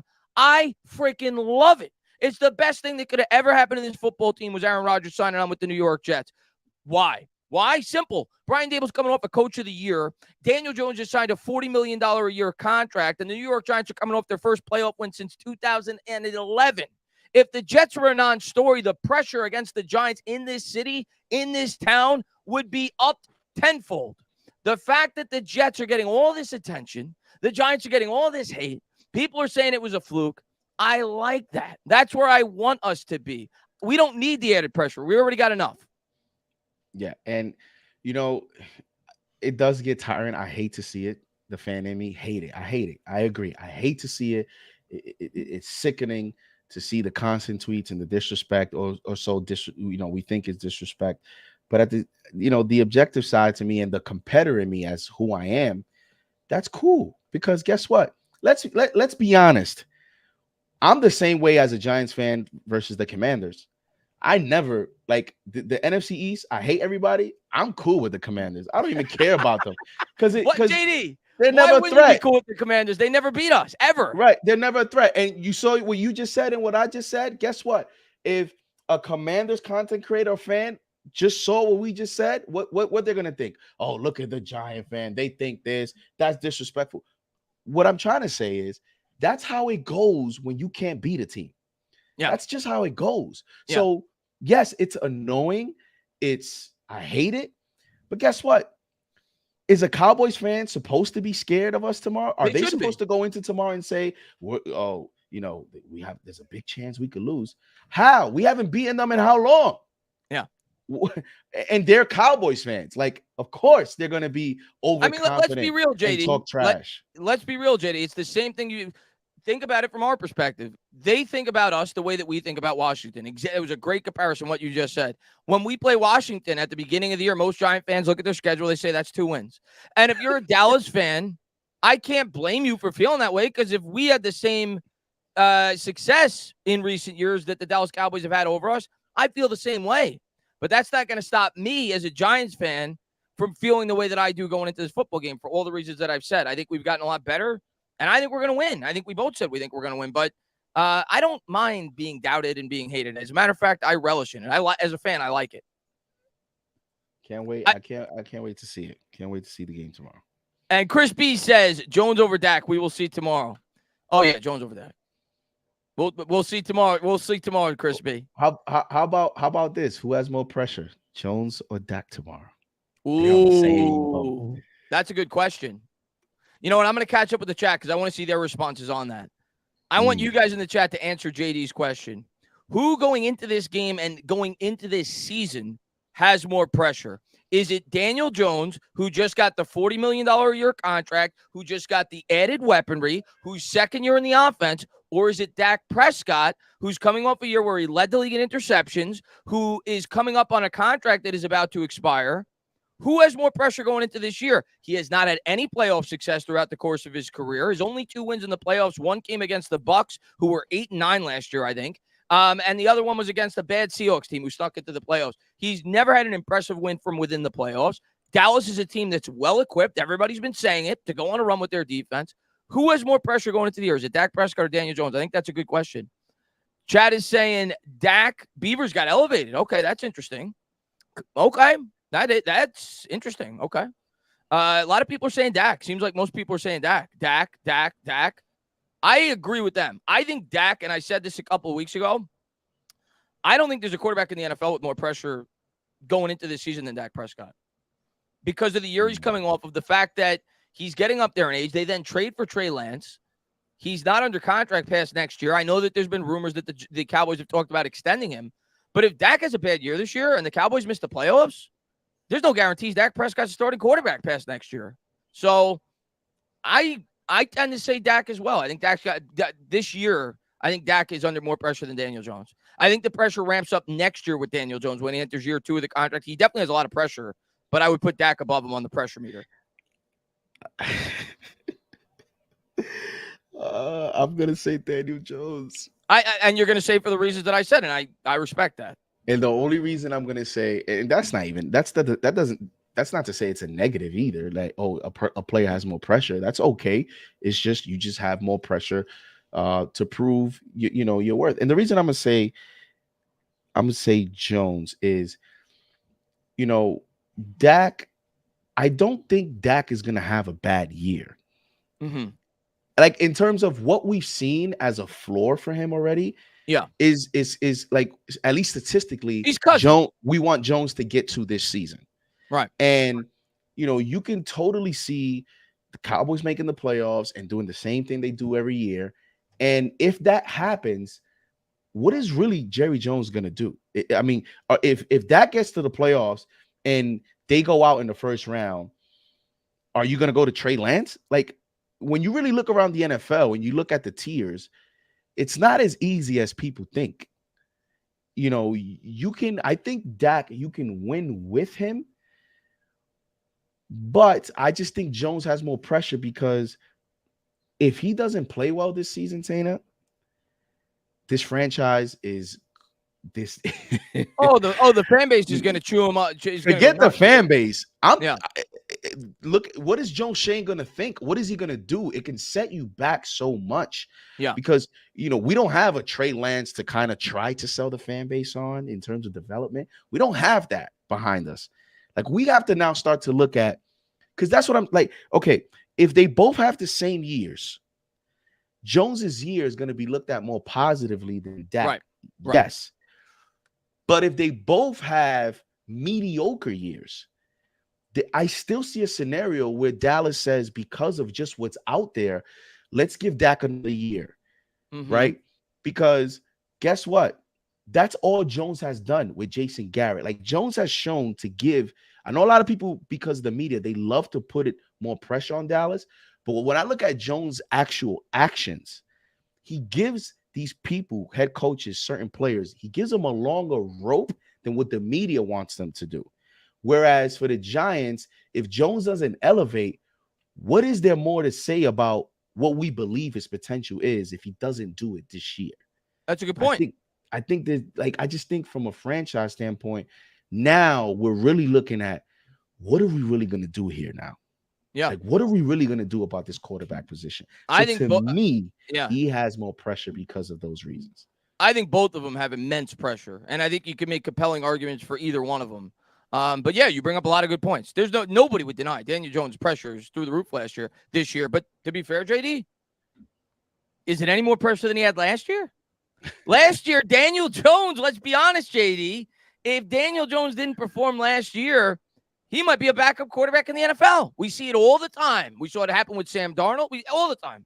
When you don't perform and you get that second contract, whether it be a franchise tag or whatever, you're thrown to the wolves and you become a Marcus Mariota. You become a Jameis Winston, Teddy Bridgewater, guys that never really get a true opportunity at their second destination. One guy you could point to, I suppose, is Ryan Tannehill, who did flourish with the Titans, but it's rare. So last year, the pressure was there. The Giants basically told Daniel Jones before the year started, if you don't play well, you're not going to be a Giant next year. They didn't sign him on the 5th-year extension. They said, put up or shut up. So I think he's going to be able to push through. I think he's going to be able to handle this pressure just fine, because I think I can make a strong argument that he had more pressure last year and he had his best year as a pro. So I think he's only going to get better with the better surrounding cast. But I think you brought up a lot of good points. Obviously, Jones now has gotten paid. The Giants have shown full faith in Daniel Jones. And as a fan base, well, you expect to see results off of that faith, not just in terms of the win-loss column, but a quarterback that can elevate the team around him. And I think he did that last year. But I think this year, you're going to see it more from a production standpoint, because more is going to be thrown on his plate now that he's year 2 in the scheme. And obviously, he has better weapons around him. So I think you bring up good points, though. And that's why it's a tough question, because just for those same very reasons you said is the same thing, right? Like Dak has pressure because now in Dallas land, you know what they're saying? Well, last year, the excuse was you had Noah Brown as a number 2 wide receiver. You had this guy, Dennis Houston, blah, blah, blah. Well, now you have Brandon Cooks. So now you have another speedster. You have another element on the other side of CeeDee Lamb to open up the offense. What are you going to do with Dak Prescott? Same thing with Jones, right? Like now he had a lot of pressure last year, but it's a different pressure this year, because now this year what everyone's saying is, well, you got Darren Waller, you got Jalen Hyatt, you got Paris Campbell running 4.3 speed. You have, Barkley back. We drafted a center for you. So the thought is the talent has upgraded. So they want now Jones, just like on the other side with, Dallas adding talent. These two guys, I think, is a toss-up. They both have pressure to elevate. Tons of pressure. Tons of pressure. There's no doubt about it. Daniel Jones has girth and length. Says, best way to get wrinkles out of my new Hyatt jersey is a question. Fanatic sent me a wrinkled mess. Going to the game tomorrow, I got 2 ground touchdowns and 2 air touchdowns for Daniel Jones. Listen, just get a win. I don't care what the stats are. It'd be nice for Daniel Jones to go out there and have a great statistical performance. I don't expect that. I think it's going to be a grinded-out football game. I think there's going to be a lot of 12 personnel. I think Jones will play well, but he'll play well from within the game plan. I don't expect the New York Giants to air it out for 300 yards in this game, but hey, I think Jones will play well, and I do think we're going to come out with the win. I'll tell you what. Do you have any tips? Statement tomorrow? Oh, I was just going to quickly say he can make a statement tomorrow though if he does play, because I told you personally, I said, like with all these weapons, the contract, like I would have liked a little bit of an easier defense week 1 just to get into a groove. Week 1, you're going against a defense that many are projecting to be top 3, top 4 defense based on just talent alone and speed. Right. And in addition to that, it's a division team, which division games, no, it doesn't matter what the team is. They're always more difficult games. So if Daniel Jones is able to have a good statistical game tomorrow against that defense, week 1, now I'm looking at, okay, maybe this we have something. Now we're cooking with something. If he goes out there and puts up a big game tomorrow, there's gonna be a lot of people. Because in Dallas, everybody's talking about that cornerback duo between Trevon Diggs and Stephon Gilmore, who is still graded as a very, very good corner. They got those two guys, which is an upgrade over Anthony Brown, who was their number 2 corner last year. Then you got Deron Bland, who had 5 interceptions last year. He's a talented young corner. By the way, their top slot corner before Deron Bland got the opportunity to play last year with Dallas was Jordan Lewis, their corner from Michigan, and he's gonna play tomorrow. He's actually coming back from injury. So the Cowboys are 4 corners deep at that position. Not including Jaron Curse, who's a 6'4" safety. I expect him to be the matchup against Darren Waller, strictly because Jaron Curse is a tall, long safety. And he has decent coverage skills. I think he's their best shot.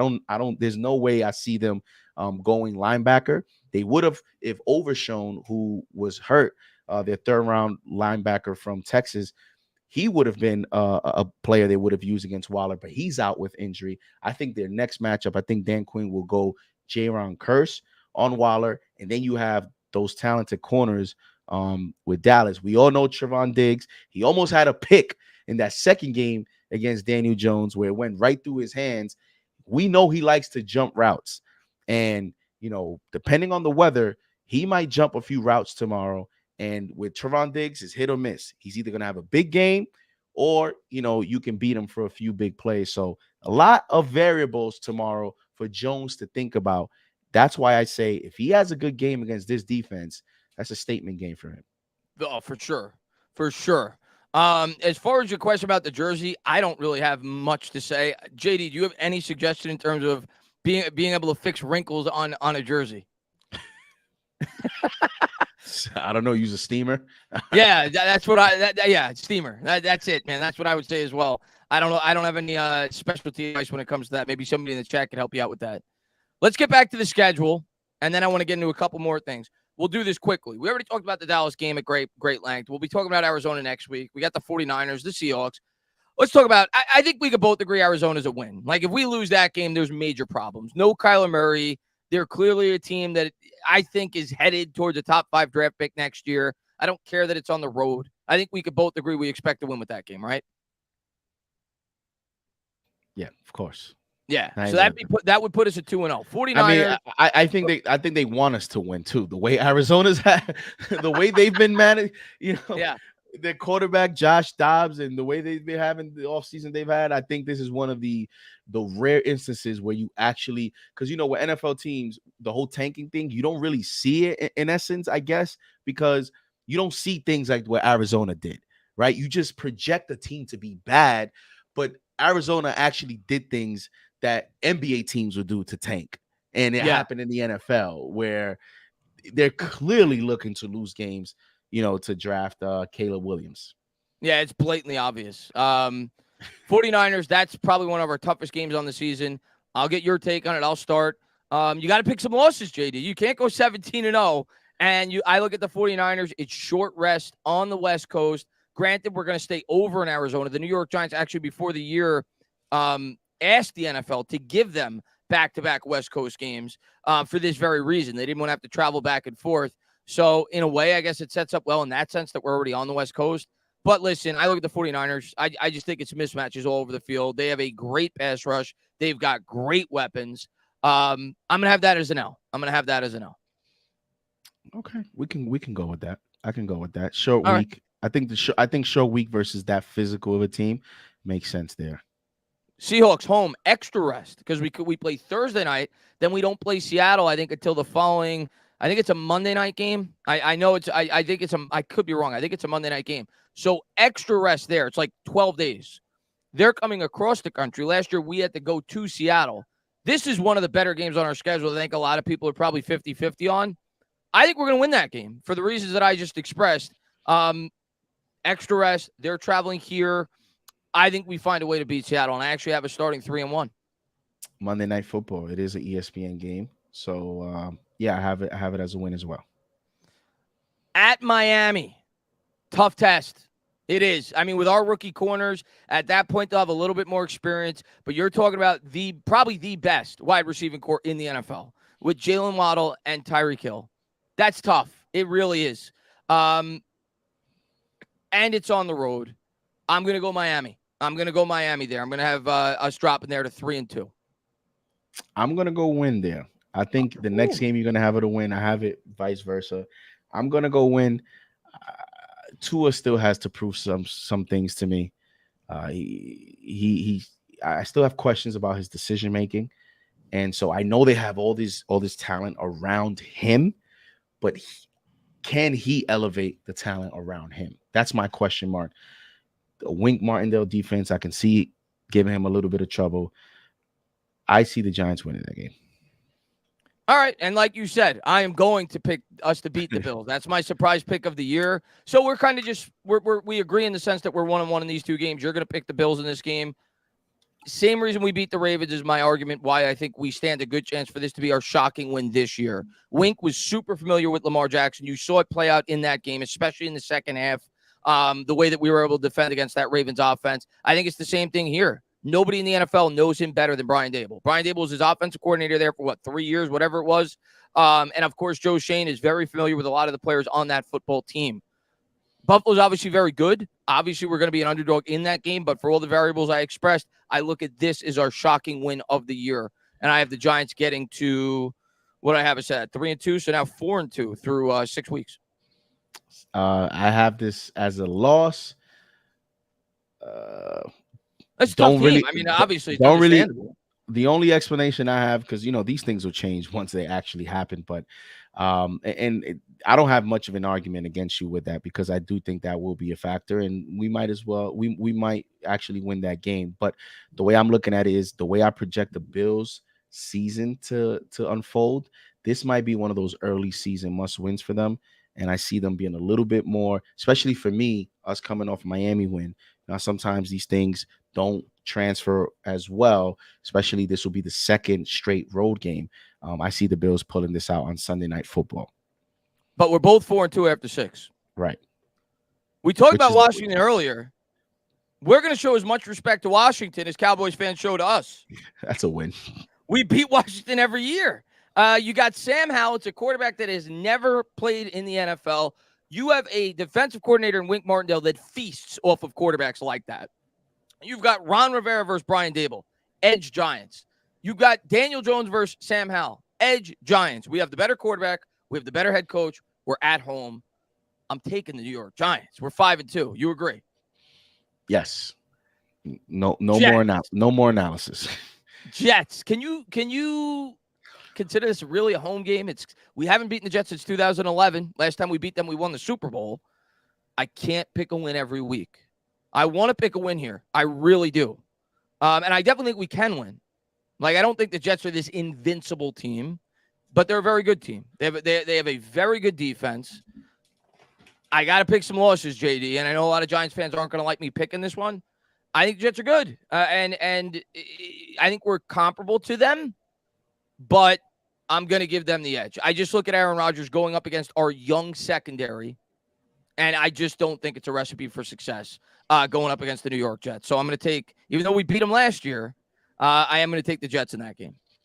I'm going to take the Jets as well. I just think, this, you saw it a little bit. I know it was only preseason and it wasn't against our starters or anything, but you just see how precise Aaron Rodgers is in terms of just being able to dissect certain weaknesses. And against Wink Martindale, that might be one of those games where our rookie corners could struggle versus a veteran like Aaron Rodgers. And you'll see why when we show the clip on the rookie corners in terms of where they could potentially, struggle this year. And Aaron Rodgers is perfect at making those type of throws.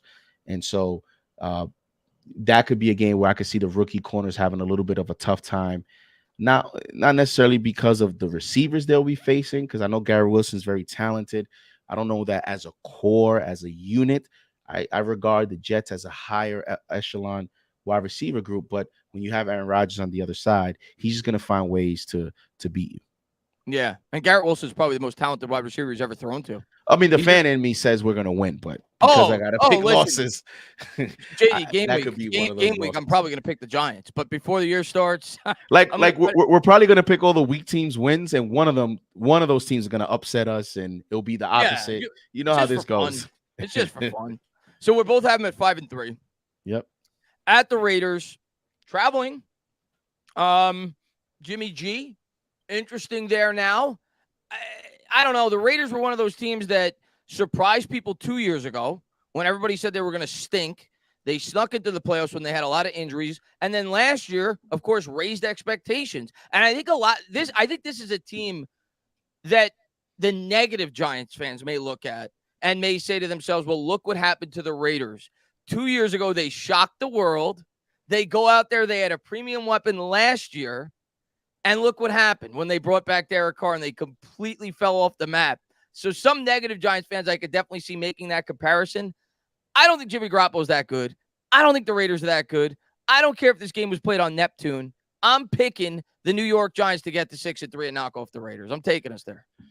Same thing. I see because I have them coming off a Jet loss. Now I have them coming back and kind of using the Vegas Raiders as that team that we're coming off being upset, and it's a first road game because I think that second Dallas game on the road is going to be difficult. Being that I got them winning tomorrow, I don't know that we'll sweep Dallas. So I think when you look at that little trio there between Jets, Raiders, Dallas, that Vegas game is going to be like kind of like a must win, where when you look at the schedule, you're looking at it like we have to get this win because we don't know what's going to happen with this Jets game. And we're going now at Dallas for a potential revenge game for Dallas. Or even if now we're coming off a loss tomorrow, we're going into Dallas now with no confidence that we can beat this team at this point. So that Vegas game to me is a must win in the It's a huge schedule. game. And Huge. I think they get that win because of that. Huge game. Like for all the reasons you just expressed, you worry a little bit. Do they overlook them because they got Dallas the following week? I think that's something you could say as well going into that game. I don't think they do, though. I think they win it. They get to 6-3. I'm going to have a split against Dallas. I'm not having a sweep in Dallas. We haven't beat them in forever. I have us beating them week 1. I have them beating us week, 10. So I'm going to have a split there. Not much more to talk about. We talked about the matchup throughout the stream. So 6-4 for me. What about you?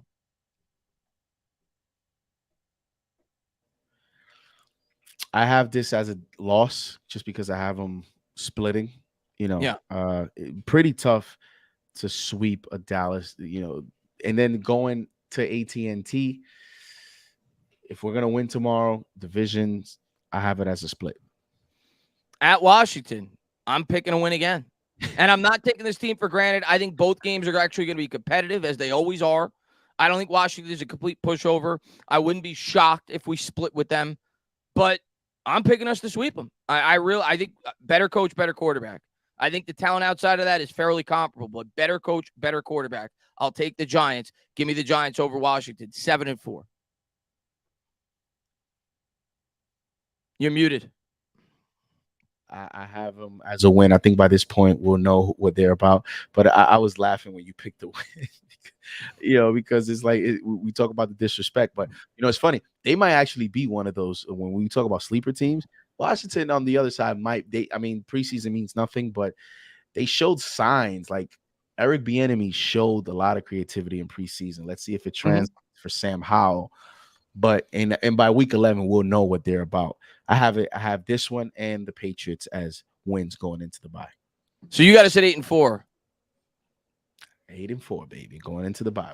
The negative conservative Chris wants to have my shocking loss here to the New England Patriots. Forget being that, but I'm not going to do it. I'm going to be positive tonight. It's the it's the night before the game. The reason I picked out this Patriots game as the game that I think most Giant fans going into the year are just penciling in as a win that I could see being that disappointing loss on the schedule this year is simple. First off, I got tremendous respect for Bill Belichick. Second off, it's the week before the bye. You're going into this game 11 straight games, and maybe you're looking a little bit ahead to get that little bit of extra rest. That's the only reason I think we're better than New England.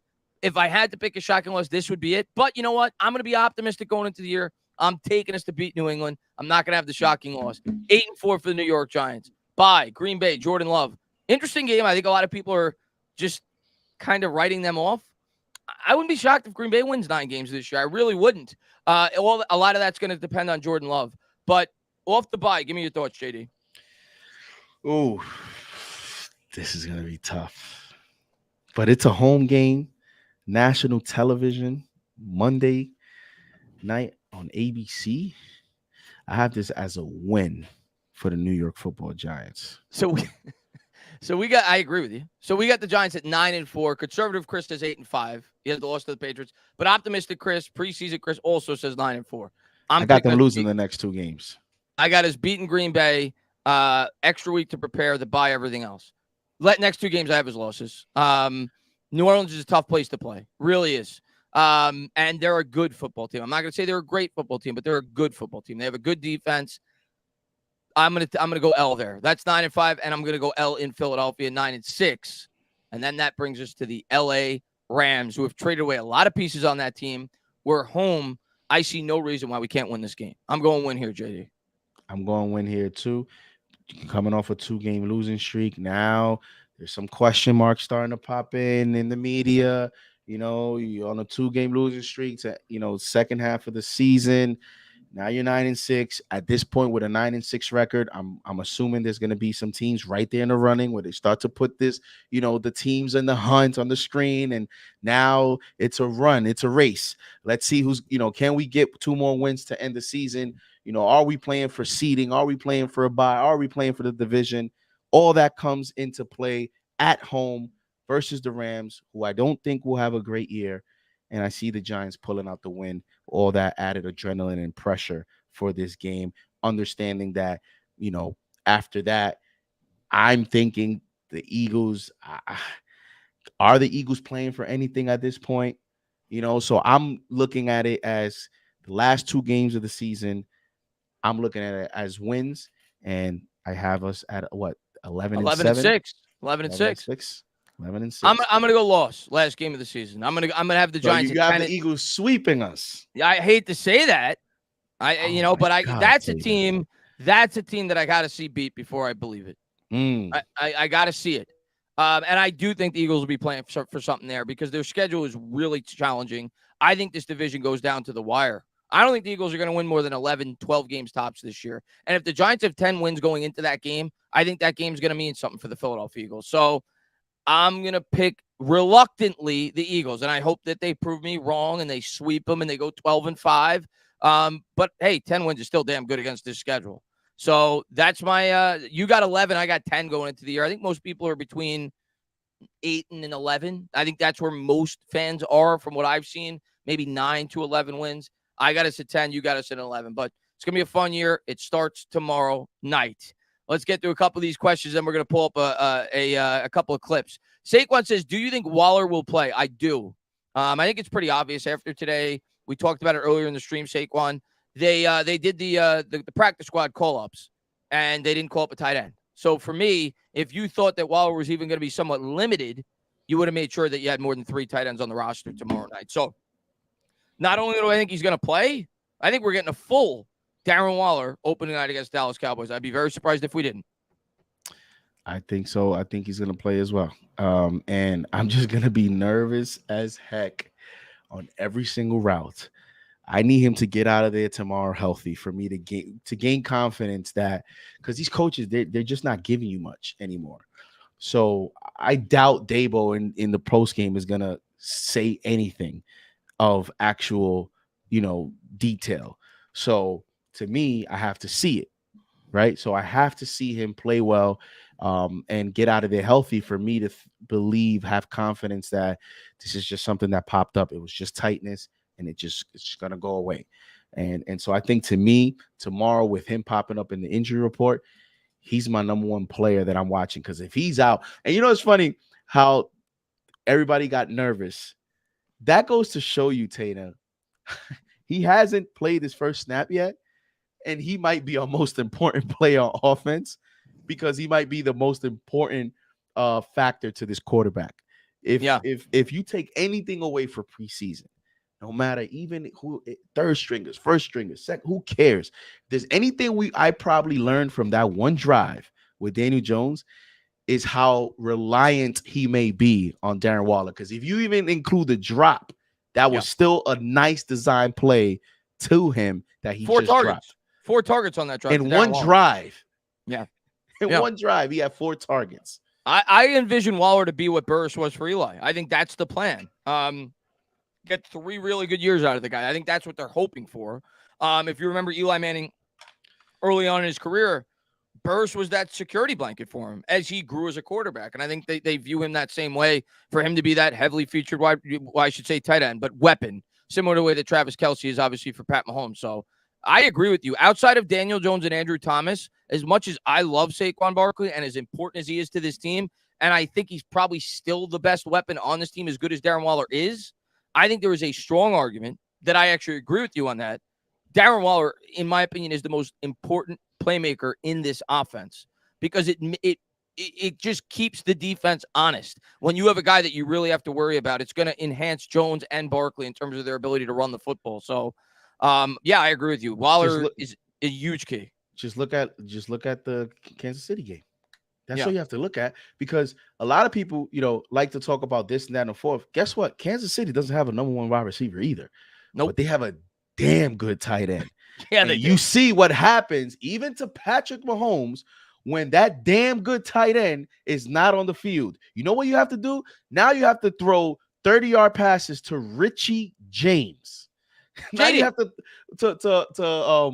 who's the other one? Marquez Valdez. And don't forget about Mr. Tony. Don't forget about Mr. Tony, who had a great game. Kadarius Toney, who had like the worst PFF grade in I don't know how many years they were saying. So like you start to see what you have to do, what it forces you to do, forces you to rely on the complementary players, and now they step up to be the main players. And as you can see, sometimes those players are not ready for that type of stage. Yeah, for sure.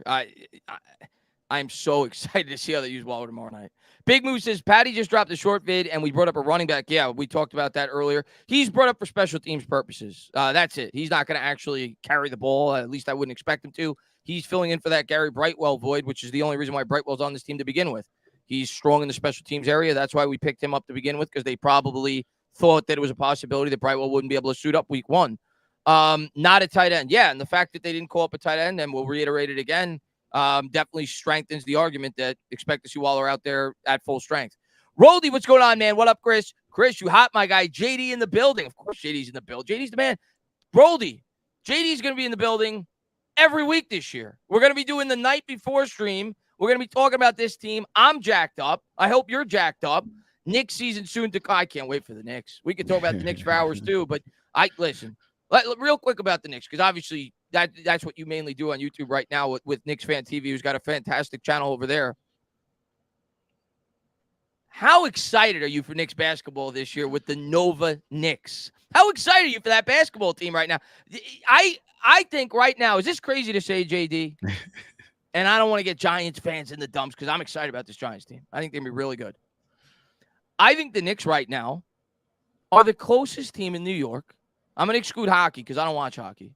The closest team in New York to winning a championship. They're not there yet. They need more pieces, but they're pretty damn good. They're certainly ahead of our baseball teams, I'll tell you that. That's for damn sure. They're certainly ahead of our baseball teams.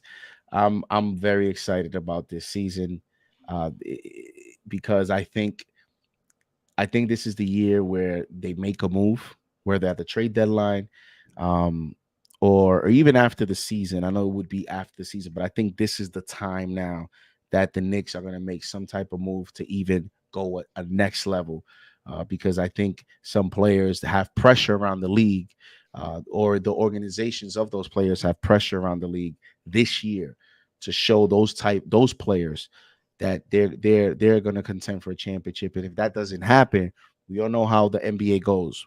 Pro player movement, players move, it happens. It doesn't matter. This is a different era. And now players are signing the contracts first, and then they're asking out for trades. In the LeBron era, it was more about players signing 1-year deals and then going into free agency, and you were able to sign those players in free agency. Now in the NBA, because of the CBA, things have shifted. Players are taking the money now, and they're moving later. But for the Knicks, man, I think they're a very, very good team, and they're going to contend for a 4-3 seed, in my opinion. Let's see how the Sixers go.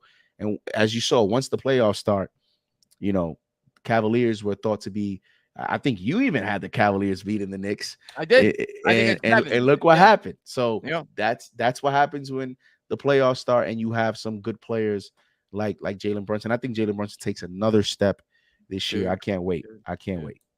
If you're a New Yorker, I don't care if you're not a basketball fan or not. If you're a New Yorker, it is impossible not to adore Jalen Brunson.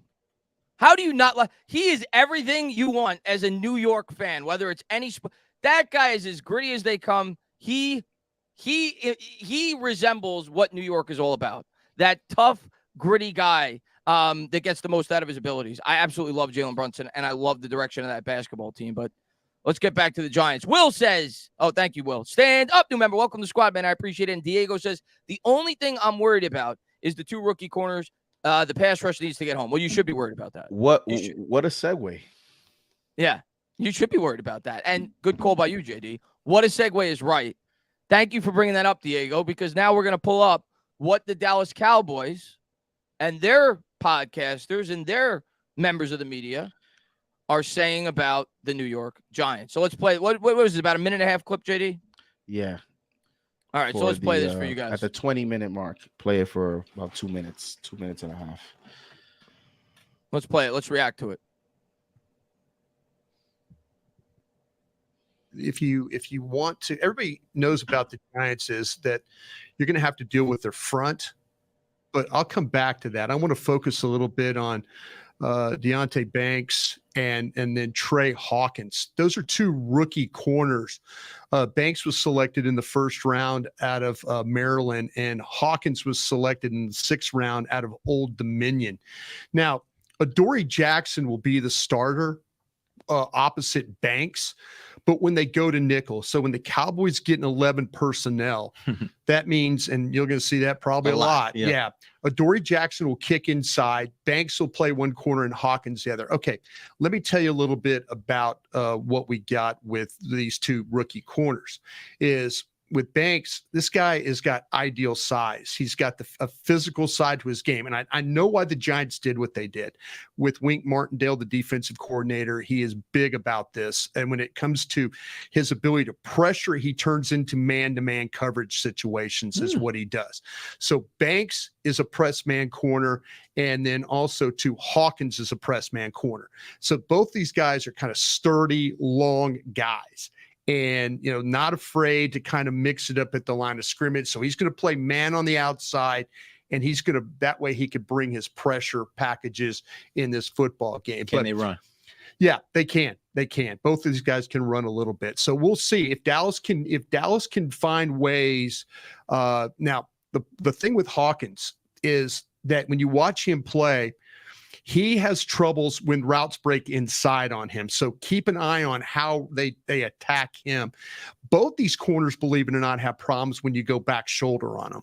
They don't cover it. They kind of get with you, but both guys have struggled with. I was talking with a scout that watched their practice against the Detroit Lions, and the Lions kind of ate them up on some back shoulder stuff. So keep an eye on that. So, but with Hawkins, again, young guy, got some length.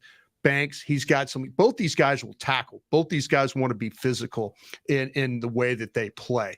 So, and then Adoree Jackson is a guy that in the slot, he's comfortable playing that role where he can kind of carry guys all up and down the field, all inside and stuff. So, again, young group on the outside.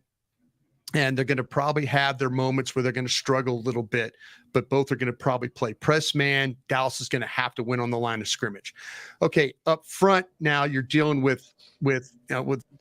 All right, there's the clip there of the Dallas Cowboys talking about what Diego just brought up is his biggest worry going into this game, and it should be. Cornerback is one of the hardest positions to transition to into the NFL. I would say it might even be second. It's quarterback, tackle, corner. Those are the 3, in my opinion. And we saw even with Andrew Thomas. Hell, we did a video on it on your channel after his first year. He struggled mightily his first year. It took him some time to develop. So we know these guys are going to go through their lumps. But that was interesting. Some of the takeaways of that video of some of the perceived weaknesses and how they think that the Dallas Cowboys are going to try to attack these corners. The one thing that I'll say from Hawkins, from what I've seen in the limited time that I've seen him in terms of the preseason, in terms of clips, one thing and he's been great. I'm really excited about him. The fact that he's even starting is incredible. A 6th-round pick out of Old Dominion. The fact that he's starting, the fact that the Giants have shown enough faith in him before he's played a game in the NFL to kick Adoree Jackson to the inside and make sure he's out there opening night speaks volumes to the way that this guy played in practice. So I'm really excited to see him play. But the one thing I'll say about him that I worry about going into this game that I saw, he's very handsy. And especially for like a rookie corner, I could definitely see him getting hit with some DPIs and defensive holdings going into the year. That's at least my observation. But it's interesting that he brings up that you got to worry about the way that they could attack him on the inside. And both corners, at least it seems from what he's heard from NFL scouts, seem to struggle on the back shoulder fade. So we'll see. Deonte Banks certainly has speed, though. I think it's actually a pretty good matchup for him against Brandon Cooks. Yeah, and that's why, the whole back shoulder pass. And that's why we wanted to show the audience that clip in terms of giving you guys the opportunity to listen to what the enemy, what the other side, what they're thinking, because we're breaking down a little bit of the Cowboys, but we're more obviously focused on the Giants, and sometimes it's just to give you, the viewer, and the person who's going to watch the game tomorrow, kind of see what to look forward to in terms of what they're thinking. And sometimes the opponent is wrong, right? So let's see tomorrow, Deonte Banks and Trey Hawkins, maybe they play that type of pass. Maybe they play it well. Although I will say that's probably the most difficult. I know that they mentioned that for them as rookies, but Tana, for a corner, especially press corners, the back shoulder pass is one of the most difficult angle plays to defend, period. Even elite corners, when you have your back against the ball and you're just covering the receiver, that back shoulder, Eli Manning used to be very good with Hakeem Nicks on that type of play. And Hakeem Nicks, who wasn't the fastest wide receiver, that was one of the plays that he used to offset versus elite fast corners. So that's already a difficult play to defend regardless. But because they're both rookies, that's going to be something to watch. But to your Hawkins point, listen, man, I know these reporters, they report certain things and they even tell you they don't catch everything. But when you talk about how impressive it is that he's starting, how about the fact that he was so impressive to the point where they actually had to sit Adoree Jackson down and talk to him about transitioning to being a slot corner. Adoree Jackson, in a contract year, mind you, in a contract year, a first-round pick guy in a contract year who you gave a lot of money to, who is, by the way, he was a big reason why you beat the Minnesota Vikings in that game plan against Justin Jefferson. Right? He was a big player that, who knows too, Tana, we might have gotten a win or two more if Adoree would have not been hurt. How about that factor in terms of his absence last year, how that hurt us defensively, right? And that player, you're telling him to go into a slot for a 6th-round rookie out of Old Dominion? Not only does that speak volumes about the performance of Hawkins, like you said, it also speaks volumes about Adoree Jackson, and it speaks volumes about Brian Daboll and the culture that this organization is setting. You're talking about a veteran guy, a lot of veterans who had success. Adoree Jackson had a good year last year. He played well for this team last year. A lot of veterans, if they didn't like the culture of this team, they didn't like the direction of this team, they would not be smiles and rainbows and butterflies being told, we're going to kick you to the inside. We're going to play you on the slot because we think this gives us the best chance to win on this given week. Now, this may be a week-to-week thing, JD. This may not be every week they're going to feature Adoree at the nickel corner, at the slot. I don't know, Tana. We said the same thing. We said the same thing in training camp when they first started to put Trey Hawkins. We're like, oh, remember, they even tricked the reporters, because even the reporters saying, oh, this is just, they're tinkering, they're trying to, and then it was practice after practice. You saw the tweets, Trey Hawkins and Deonte Banks, Adoree in the slot. And then it got to a point where we're like, hold on, I don't think this is an experiment. But let me ask you, JD, where I was going with that point. Let me ask you this. And I definitely could see it for sure all year. That may be what they go with. But is it possible that they were looking at this Cowboys matchup and they know that CD predominantly it plays in the slot. And they said, we got to make sure Adoree is ready to play in the slot week 1. And against certain teams where they have a strong wide receiver that can line up in the slot, they know that they're equipped to do this. Against other teams, maybe they play Adoree on the outside. That's all I'm getting to. It could be a week-to-week thing. We talk about the wide receivers. I think Hawkins is going to be on the field a lot this year. I think they have a lot of confidence in him regardless. But I think this situation definitely calls for having a really strong slot wide receiver because Dallas's best weapon plays in the slot with CeeDee Lamb. And remember, when I told you this privately, and where I thought Adoree was going to be the odd man out when Wink arrived here, because Adoree doesn't have necessarily the measurables that Wink likes in his system. Wink likes 6 foot, 6'1", 6'2" corners. He likes big, strong, long corners for his system because that's what allows him to execute his exotic blitz. However, remember I also told you though, is Adoree Jackson kind of responded to that and had a very good year to where now Wink, sometimes you're a coach and you're like, okay, that player may not be, and that's why Darnay Holmes is a guy that's already the odd man out. A certain player may not be exactly what you desire, but if he plays well in your system, you adapt to the player as well and you welcome him. And I think Adoree Jackson answered to that, where like Cordell Flott, 6'1" corner. Yes, he's light, but he's 6'1". Like, you look at the guys that the Giants go after, they like these 6 foot, 6'1" corners because of Wink Martindale. And the last thing I'll say to that is the other validation point to me is how Adoree Jackson himself has been so okay with this move, because you're talking about his livelihood. You're talking about millions of dollars.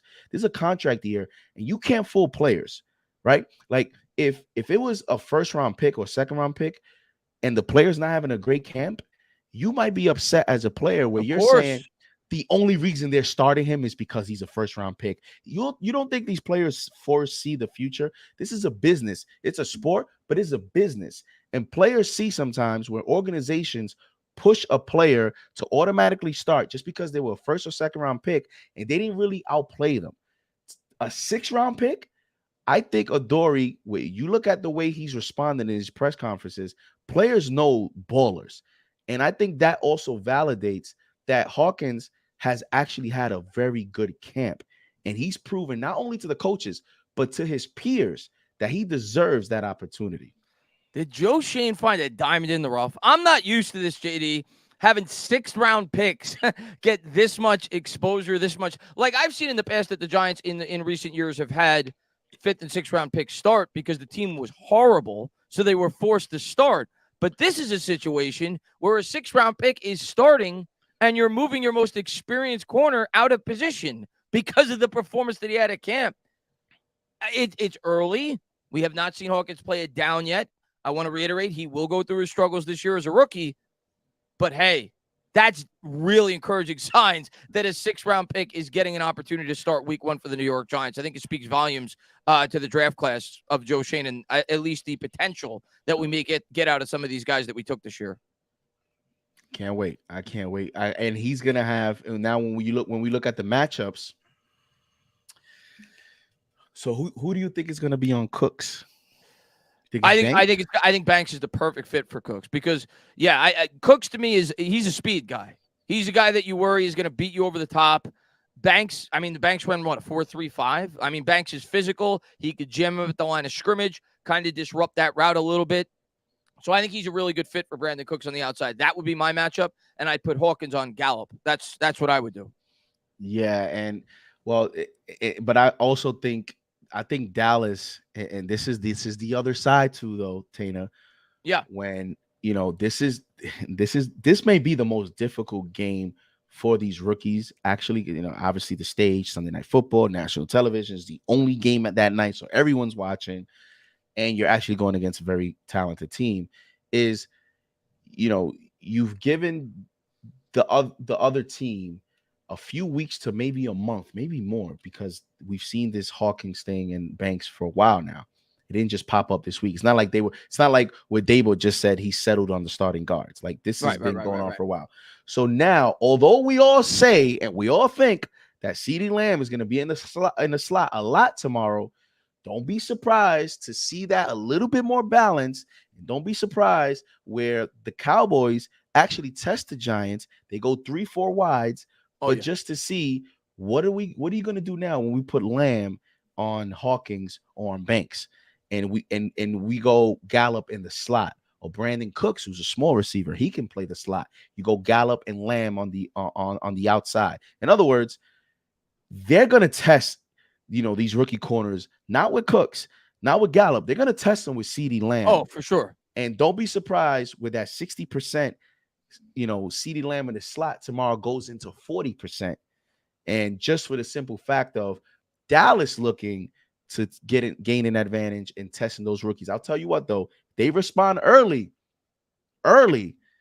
Dallas is going to have something to think about, because that's going to give these rookie corners confidence. I cannot wait. John says, stand up. You can also buy wrinkle release spray for the jersey. Actually, my friend used to use that. And I could say that it did work well for him. So there you go for the wrinkled jersey. NY Giants 26 says, will the Cards game be worse than the Colts? You mean for the opponent? Because it certainly wasn't bad for us.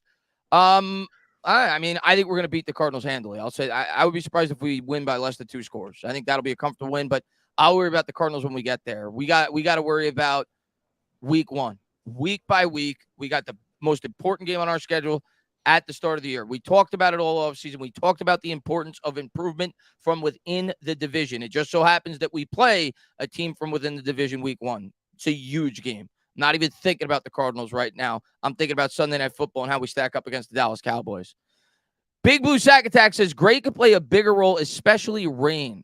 I don't think Gray's going to have that big of a role, at least early on in the year. I think he's going to play special teams.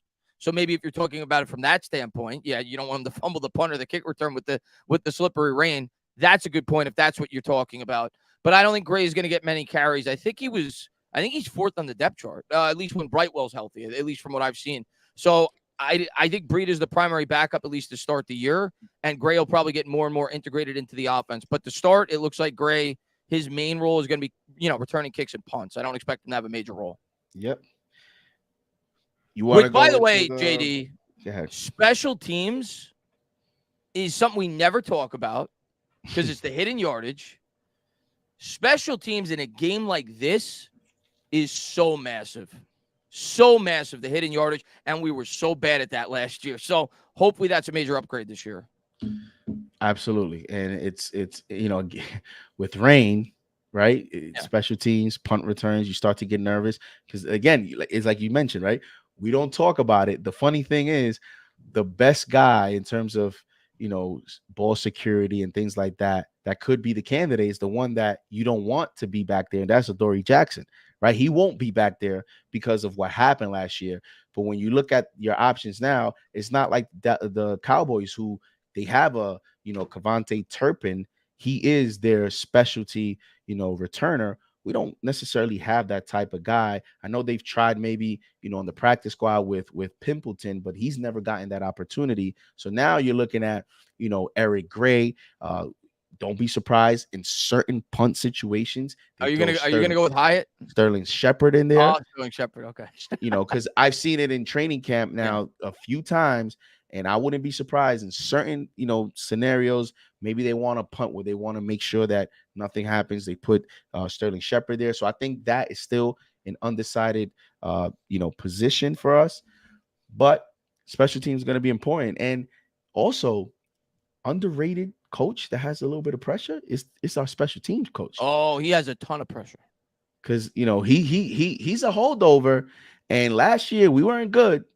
And this year, you saw that look he gave him, and now it's about he's gotten a lot of praise before Dabo left him here, but he has to start to live up to this. I know Bobby Skinner likes to make fun of him with the respect and all that stuff, but Thomas McGahee has a lot of pressure this year because Dabo could let him go after this year. There's no connection there. He will. If this special teams unit does not get better this year, he will. And I'm going to be honest, they haven't been good for 3 years.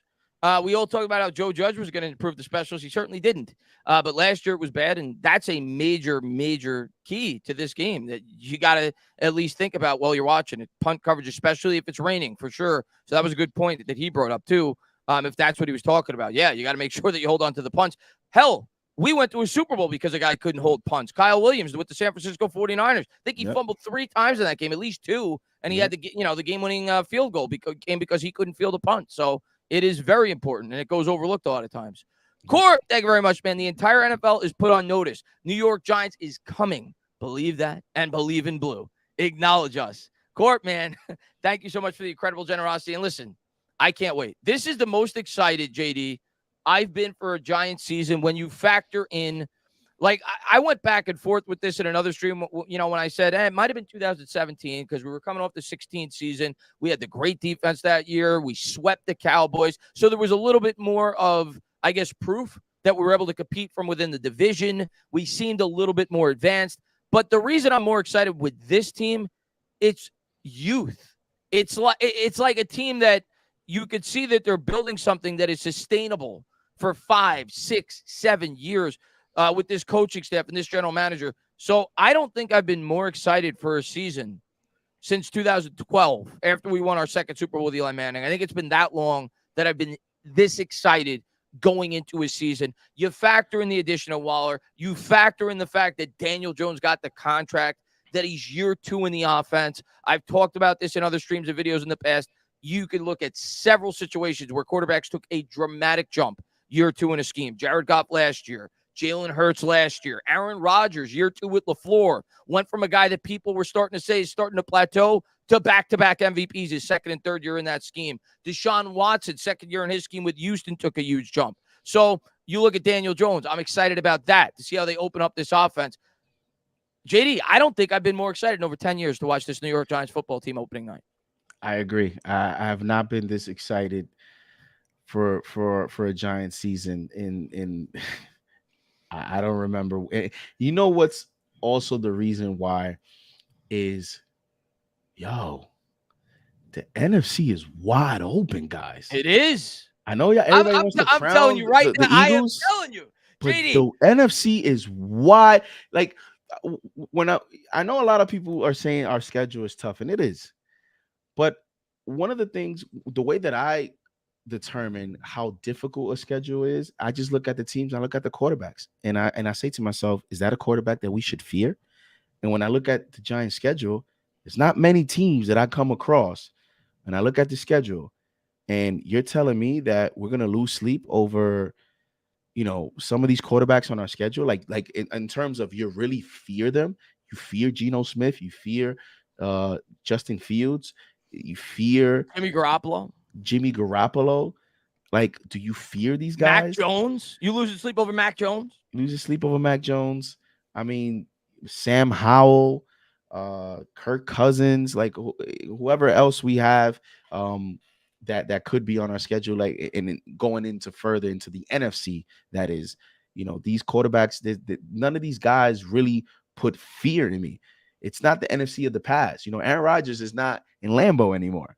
Right. So the fact that you get to him, you start to use your imagination a little bit more. You start to say, man, if we can get off to a good start, and we can show that, when you look at the tiers, Brock Purdy, like, I great story.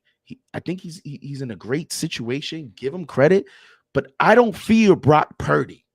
Yeah, I don't. I fear what's around Brock Purdy. Right. But I don't fear Brock Purdy. Yeah, I agree. And I still want to see the Eagles do it this year. They got 2 different coordinators. They have a loaded roster. JD. That's not being talked about enough, JD. Yes, that's they have a loaded roster, but they're a younger roster. I get the whole Jalen Carter it's projected to be a better player than Hargrave. But Hargrave this year, last year Hargrave had like 7 or 8 sacks. Is Jalen Carter going to have 7 or 8 sacks this year? He may do it next year, but this year as a rookie, that's a big loss for the Eagles. Again, I know their roster is loaded. It is. But that doesn't mean that these rookies are going to perform like you think their potential is going to be this year. They might take a slight step back and still be very good, but I don't know that the Eagles this year are going to be the Eagles that they were last year, where they looked unbeatable. Yeah, I think they're going to be really good. I'm not trying to downplay the Eagles. I picked them to beat us both times they play us. But I agree with you. I do not think the Eagles are going to be nearly as dominant as they were last year. They have a much tougher schedule. They have a different coordinator on both sides of the ball. That's a factor. They lost a lot in terms of their coaching staff this past offseason. And the other thing I'll say about the Eagles, they have not had any major injuries over the last couple of years. Mm-hmm. They have not. You have to figure it's got to happen eventually that an aging offensive line, you talk about Kelsey, who's at least flirted with the idea of retirement. Are they going to stay as healthy as they've been able to stay over the last couple of years? So I don't know. I'm picking the Eagles to win the division, but would I be surprised if the Eagles win 10 games this year? I would not. Not with that challenging schedule. Listen, JD, that's what we love about the NFL. If I would have told you going into last year that the Rams were going to be the way that they were, you would have called me nuts. The NFL is completely unpredictable. And you're right. You look at the NFC conference, all the power is on the other side.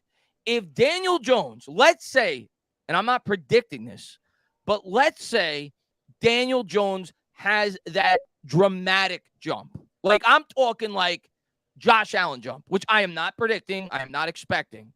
But if he did that, what is stopping us from being a real threat to contend to go to the Super Bowl? There's no powerhouses in the NFC, like you said. So it's like the Wild West. It's wide open. I agree with you. That's what makes it so exciting.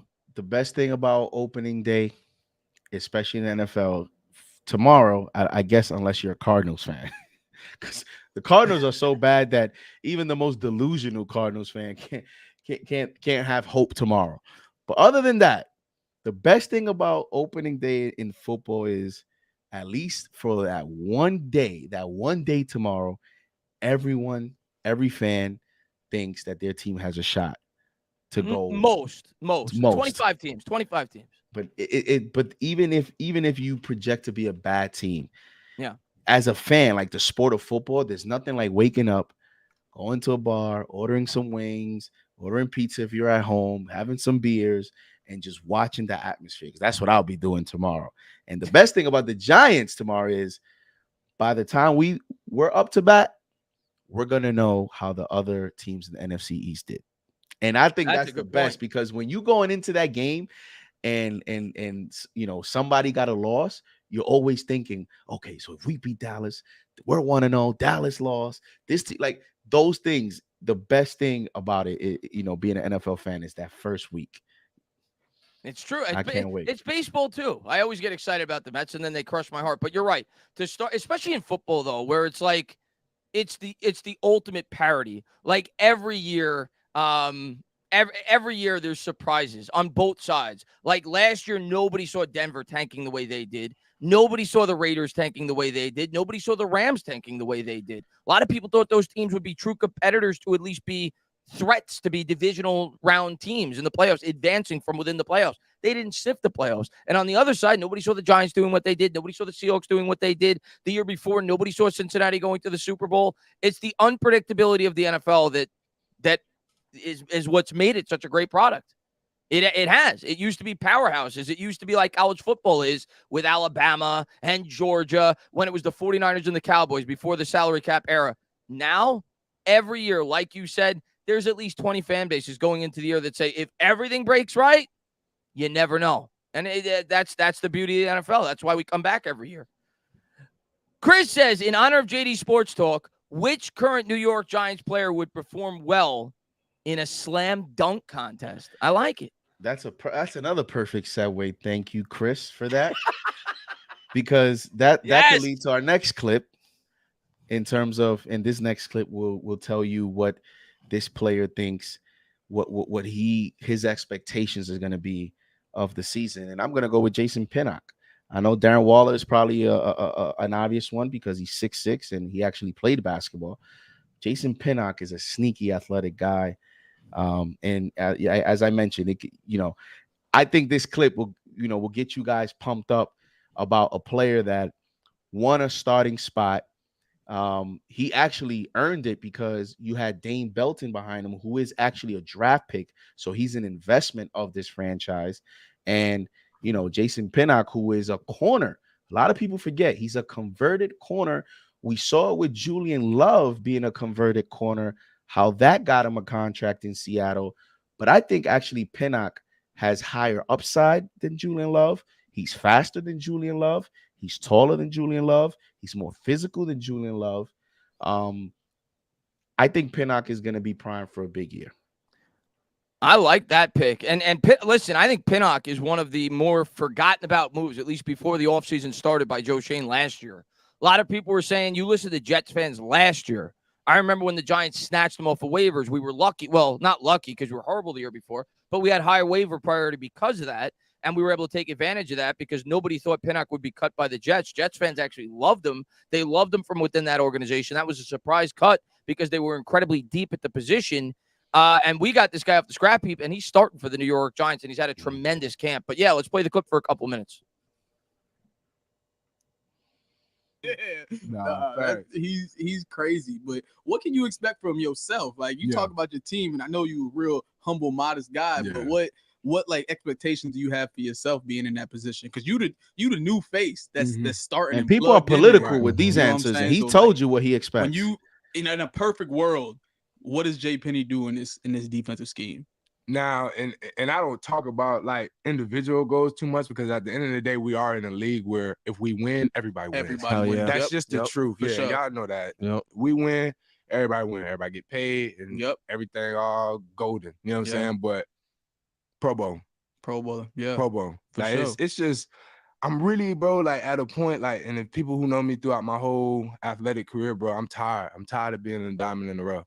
Right. Like, that gets old, don't it? Gets old. It get old, fam. Old, it get old for real. Like, and I'm really, even if y'all watch my preseason or just camp throughout, like I play with this sort of source of like anger, you know, and that's honestly that's where it come from.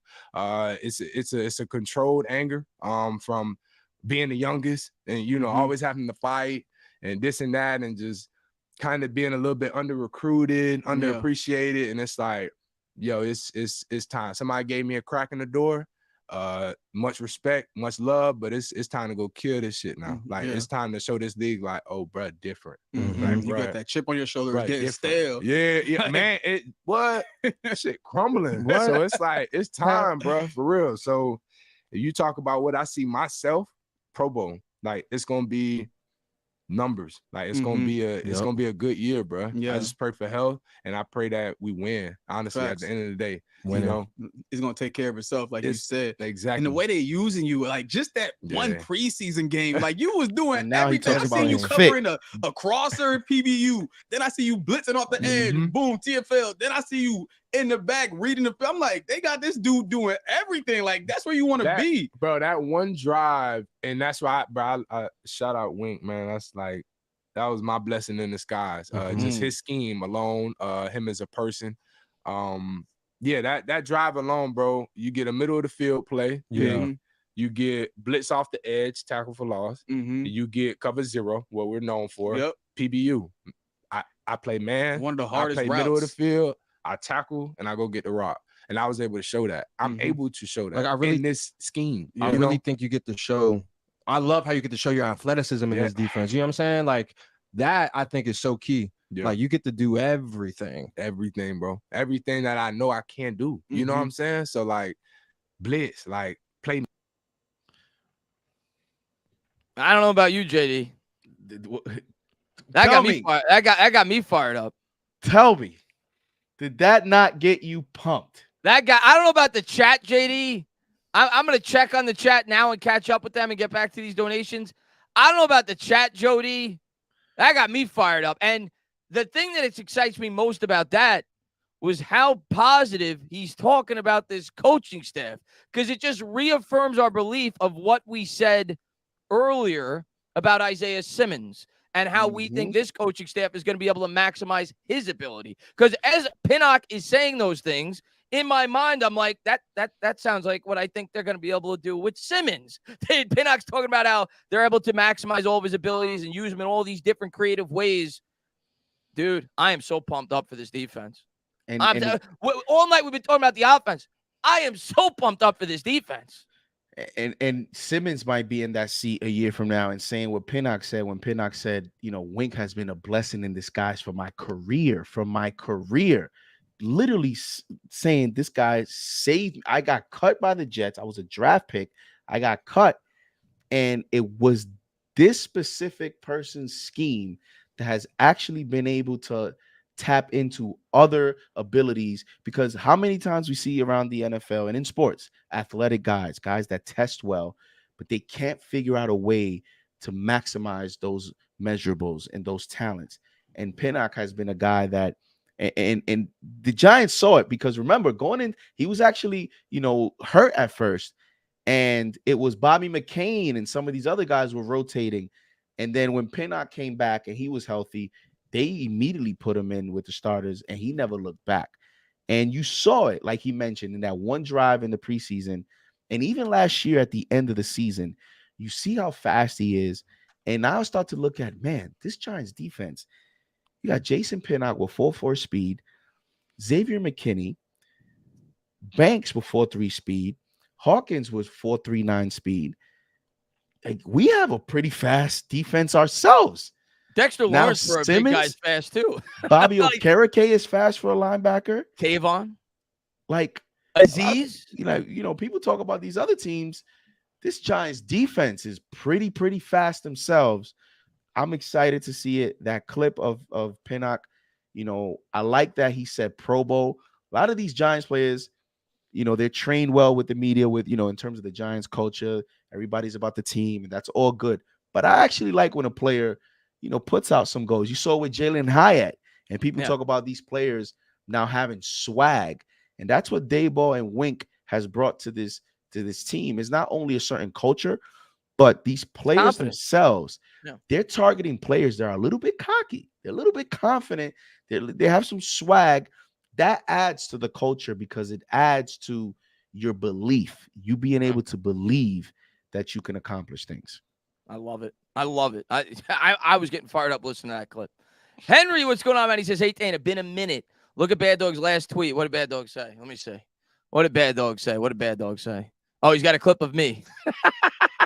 I was looking for a Daniel Jones gif and found this. It's a clip of me. Flipping out with the Daniel Jones pick. That's funny. By the way, I'm going to the game tomorrow. 27-26. Let's go. Daniel Jones's legs is the X factor. It's funny you brought that up, Henry. If you just popped into the stream, I said the same thing at the top of it. We've been hearing about Waller all week. Obviously, Barkley's a factor. Evan Neal's a factor.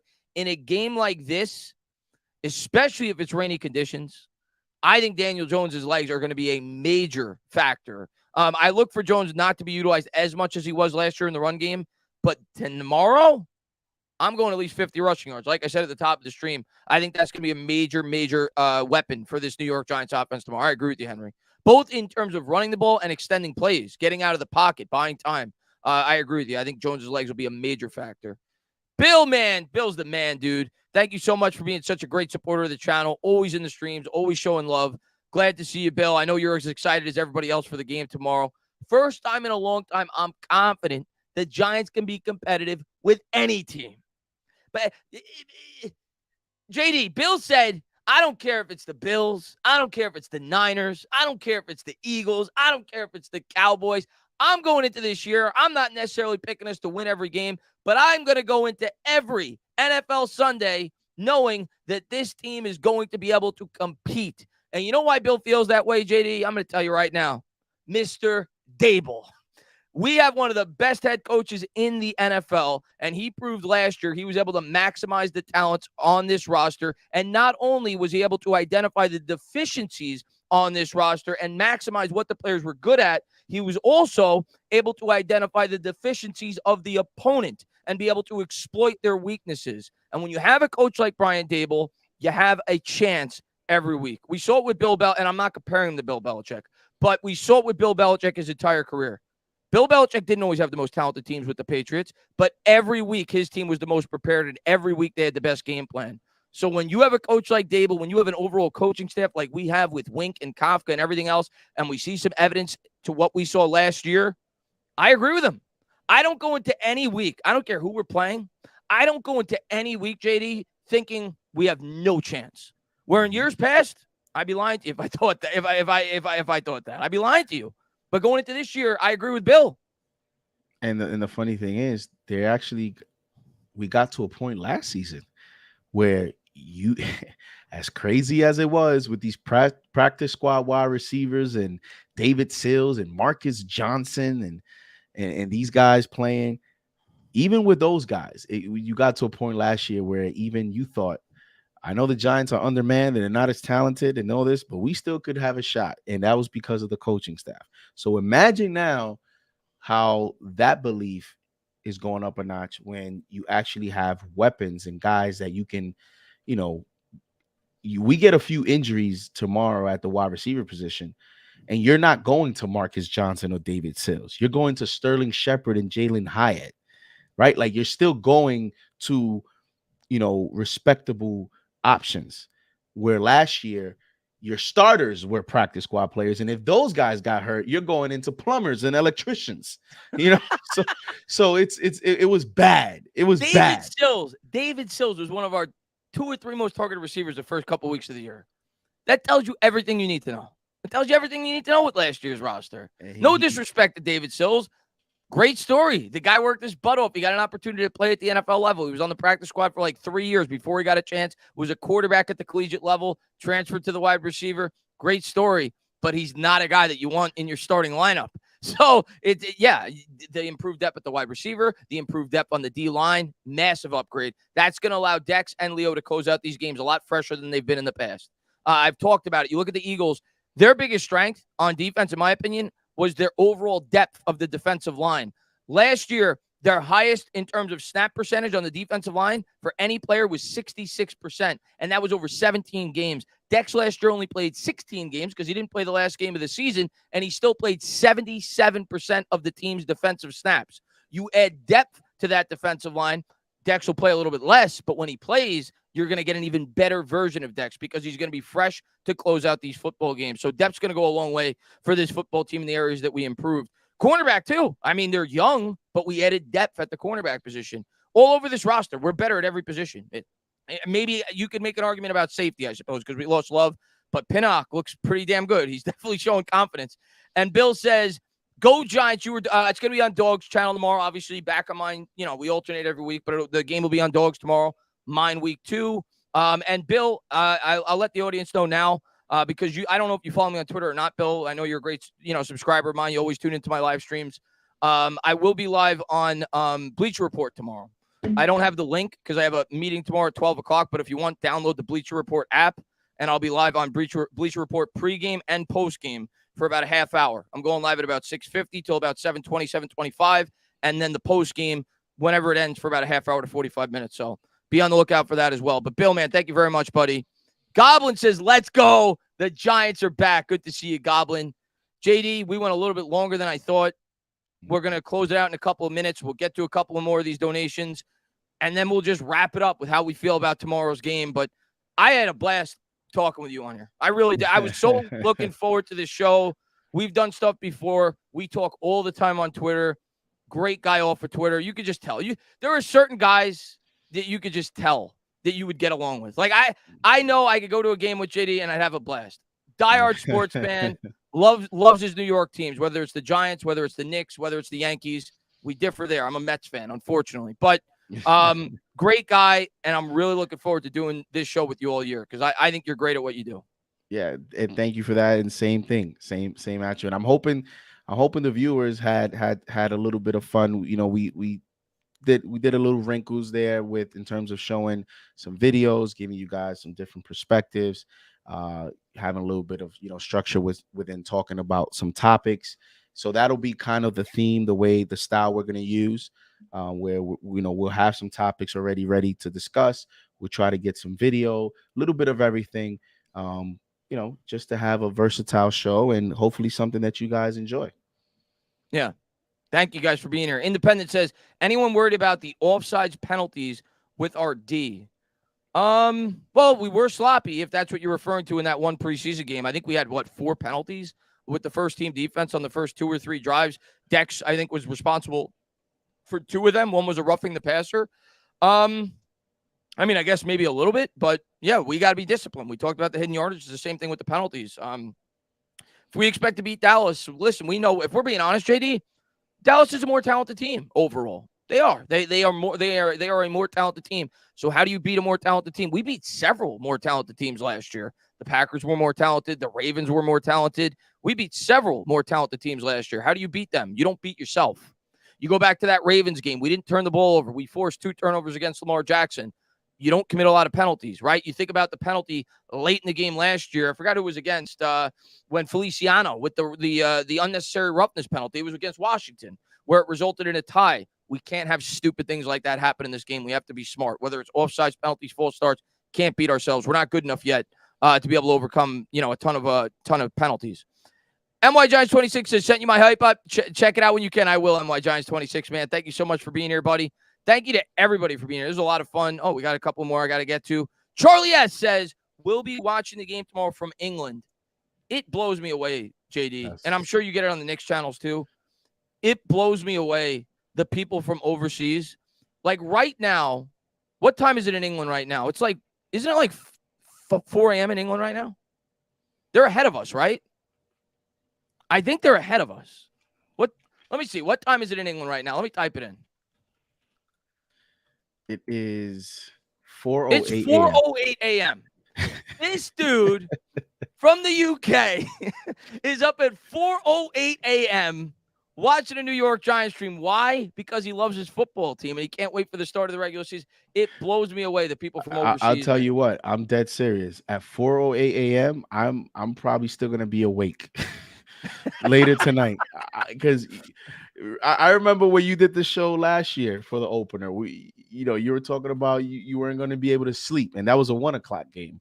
Yeah. So imagine, when it's the opener the night before, it's just like after the stream, I'm just gonna, watch a few hype videos and a few player interviews, and just continue to just gather more information for the game, because that's just part of my pre-opener, pre-game routine. I just love the content, and I get too excited, and I could barely sleep. Yeah, I'm the same way. I already know I'm not sleeping tonight. I already know it. I'm not sleeping tonight. And he says, my prediction, Hyatt gets the winning touchdown in the 4th. Oh man, that would be incredible, especially if he did it right in front of the Dallas wide receivers coach who said he couldn't run routes. That would be fantastic. God. And Henry says, I truly believe the Rams or Commanders will have the number 1 overall pick this coming draft. Would you ever have a reaction like the Daniel Jones pick? What do you mean? If I don't get the question. I think he's trying to be funny in the sense that he's asking you, will there ever be in the future a reaction like? Because I was trying to I must have missed. That's the way I took it. I took it as maybe it's 2 different comments in one. He's saying I think the Rams pick, or the you were Bad Dog. Those were epic reactions when we drafted them.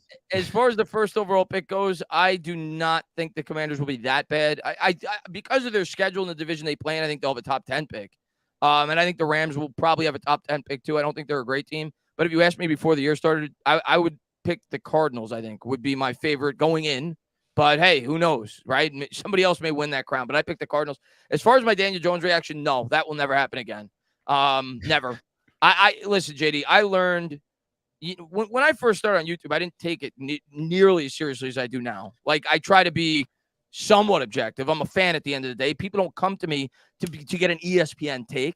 People come to me to get a fan's take. And a fan is always going to be at least slightly biased. If you love something, you're going to be slightly biased. If you have a child and you love them, you're always going to be slightly biased. That's the way I view my sports teams. So that's why fans come to me. That's why fans come to you. That's why fans come to Knicks Fan TV to get a fan's perspective. So I'm always going to be slightly biased. But the lesson that I learned after the Daniel Jones reaction was you got to give these players an opportunity. You got to give these GMs an opportunity to see what they could do with the players that they have. And it is what it is. I'm not ashamed of it. I think a lot of people wouldn't have found my channel if they didn't see that reaction and see the passion that I have for my football team. But at the end of the day, do I regret the reaction? I do. Because, listen, since Daniel Jones has stepped foot on the football field, I've supported him as best as I feel like I can. I've tried to be fair in evaluating him. I have not gone out of my way to blindly say he's going to be the greatest quarterback of all time. but I've taken a wait and see approach. I gave him an opportunity last year, and I've strongly backed him every step of the way. And I'm going to continue to do that. But no, I don't think that'll ever happen, Henry. I think there's going to be times where I may be disappointed with a pick, but I'd be more reserved than that. I'd be more reserved than that. And I think everything came into play with that pick, JD. One, I love I love Josh Allen, the pass rusher. I was in love with him in that draft. Two, I was still at the end of Eli. So I was still attached to Eli. So, like, even taking any quarterback, it's like the end of Eli. It's like I didn't love just that feeling. You don't love it. And I'll say this. I also listen way too much to the mainstream media, the ESPNs, the Fox Sports. I've learned as I've done this more and more, formulate your own opinion. Let things play out. If we listen to the ESPNs of the world like we did in your video, Andrew Thomas would have been a bust after year one. Give these guys an opportunity. Crazy how that's turned out, actually. Yeah. So like, we compare them to Lane Johnson in that video. He's actually turned out to be like Lane Johnson. It's just crazy. Like the actual video we did is actually nuts. How we use that comparison and the numbers fit. And then like now a few years later, it's like, whoa, Andrew Thomas has actually turned out to be pretty good. Like we thought he would. Pretty good. Pretty great. Pretty great. But JD, man, let's wrap it up. Once again, thank you to everybody for being here. Demario, H5000, Psy Guy, Afghanistan, Sherrod. JD, final thoughts and takeaway for the game tomorrow. Final thoughts. Well, can't wait for overreactions Monday. Right? Everything is gonna be one epic night. I honestly don't think it could have been made better in terms of the opponent. Just because they themselves bring along a whole other set of eyes and media and ratings and all that. It is what it is, right? Tomorrow will probably be one of the highest rated games in I don't know how long, because that's usually always what happens with Cowboy games. Is it's very highly rated games. So spotlight is on, and can't wait for the game, man. I mean. We've talked enough about what could happen and what may happen and what will happen. It's time to wake up tomorrow, head to the bar, drink, eat, and hopefully Trayvon Diggs gets beat with a double move. Hey, man, I can't wait for the game. I've said it for weeks. We'll see. May look like a fool at about 11:30 p.m. That's what comes when you make a YouTube channel and you put takes out there and you state your opinion, and hopefully not. Hopefully I'm right. I've said since the schedule came out, I don't think we could have gotten a better week one opponent. You have to play Dallas no matter what. You're playing them at some point on your schedule. Why wouldn't I want to get them week one when my coach has 3 months to prepare for the game? We have an edge there. I don't care what anybody says. I'll take Brian Dable 10 times out of 10 over Mike McCarthy. They have a new play caller with McCarthy. You figure there could be a little bit of a learning curve for the offense. We have our entire main coaching staff coming back. We're at home. We're healthy. This is the time on the schedule where I think it's most beneficial to play the Dallas Cowboys. And I've been thinking about this game since after the draft, since the schedule came out. And I've been saying to myself, I think we're primed to take them down and finally start to prove to the doubters that this team could compete from within the division. And I cannot wait to see this game tomorrow night. I cannot wait for Daniel Jones to hopefully show the world that he belongs on the big stage when he goes up against Dak Prescott. I think it's going to be a fantastic game. I really do. I think it's going to be a great game.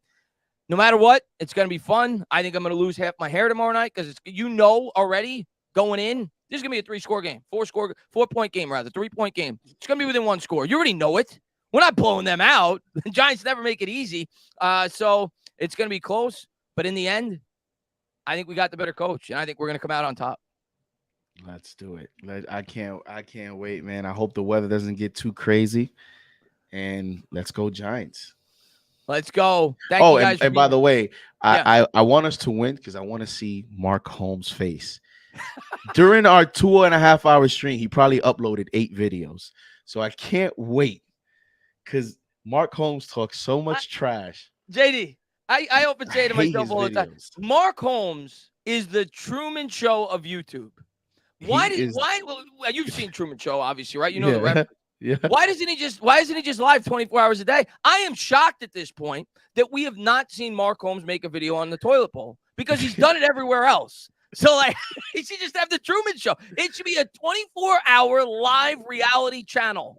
But I'm with you, man. I can't wait to see Mark Holmes crying in his in his pool of tears as Dak Prescott goes down against the New York Giants. I'm with you on that, man. Mark Holmes and all the other Cowboys content creators. Shout out to Law Nation, and all those Cowboys content creators. But Mark Holmes specifically, man, that guy. Because I can't believe I'm about to say that. I actually watched some of his videos. Yeah. And he's so delusional. So delusional. But you know, let's hope we win tomorrow and start Monday. Because there won't be a better way to start the week on Monday than with a win. You can relax, you can watch the Jets, you can watch the Bills. You just went mute there. But I still can't hear you, but that's fine. We're going to close out anyway. JD was the man. Thank you to everybody for being here. Oh, now you're good. You're back now. But thank you to everybody for being here. JD, close it out. What do you want me to say? Stand up. I can't say it as loud as you because, you know, I don't want to get sick. Let's go Giants, baby. Have a good night. Enjoy the game tomorrow, guys. Let's go 24 hours.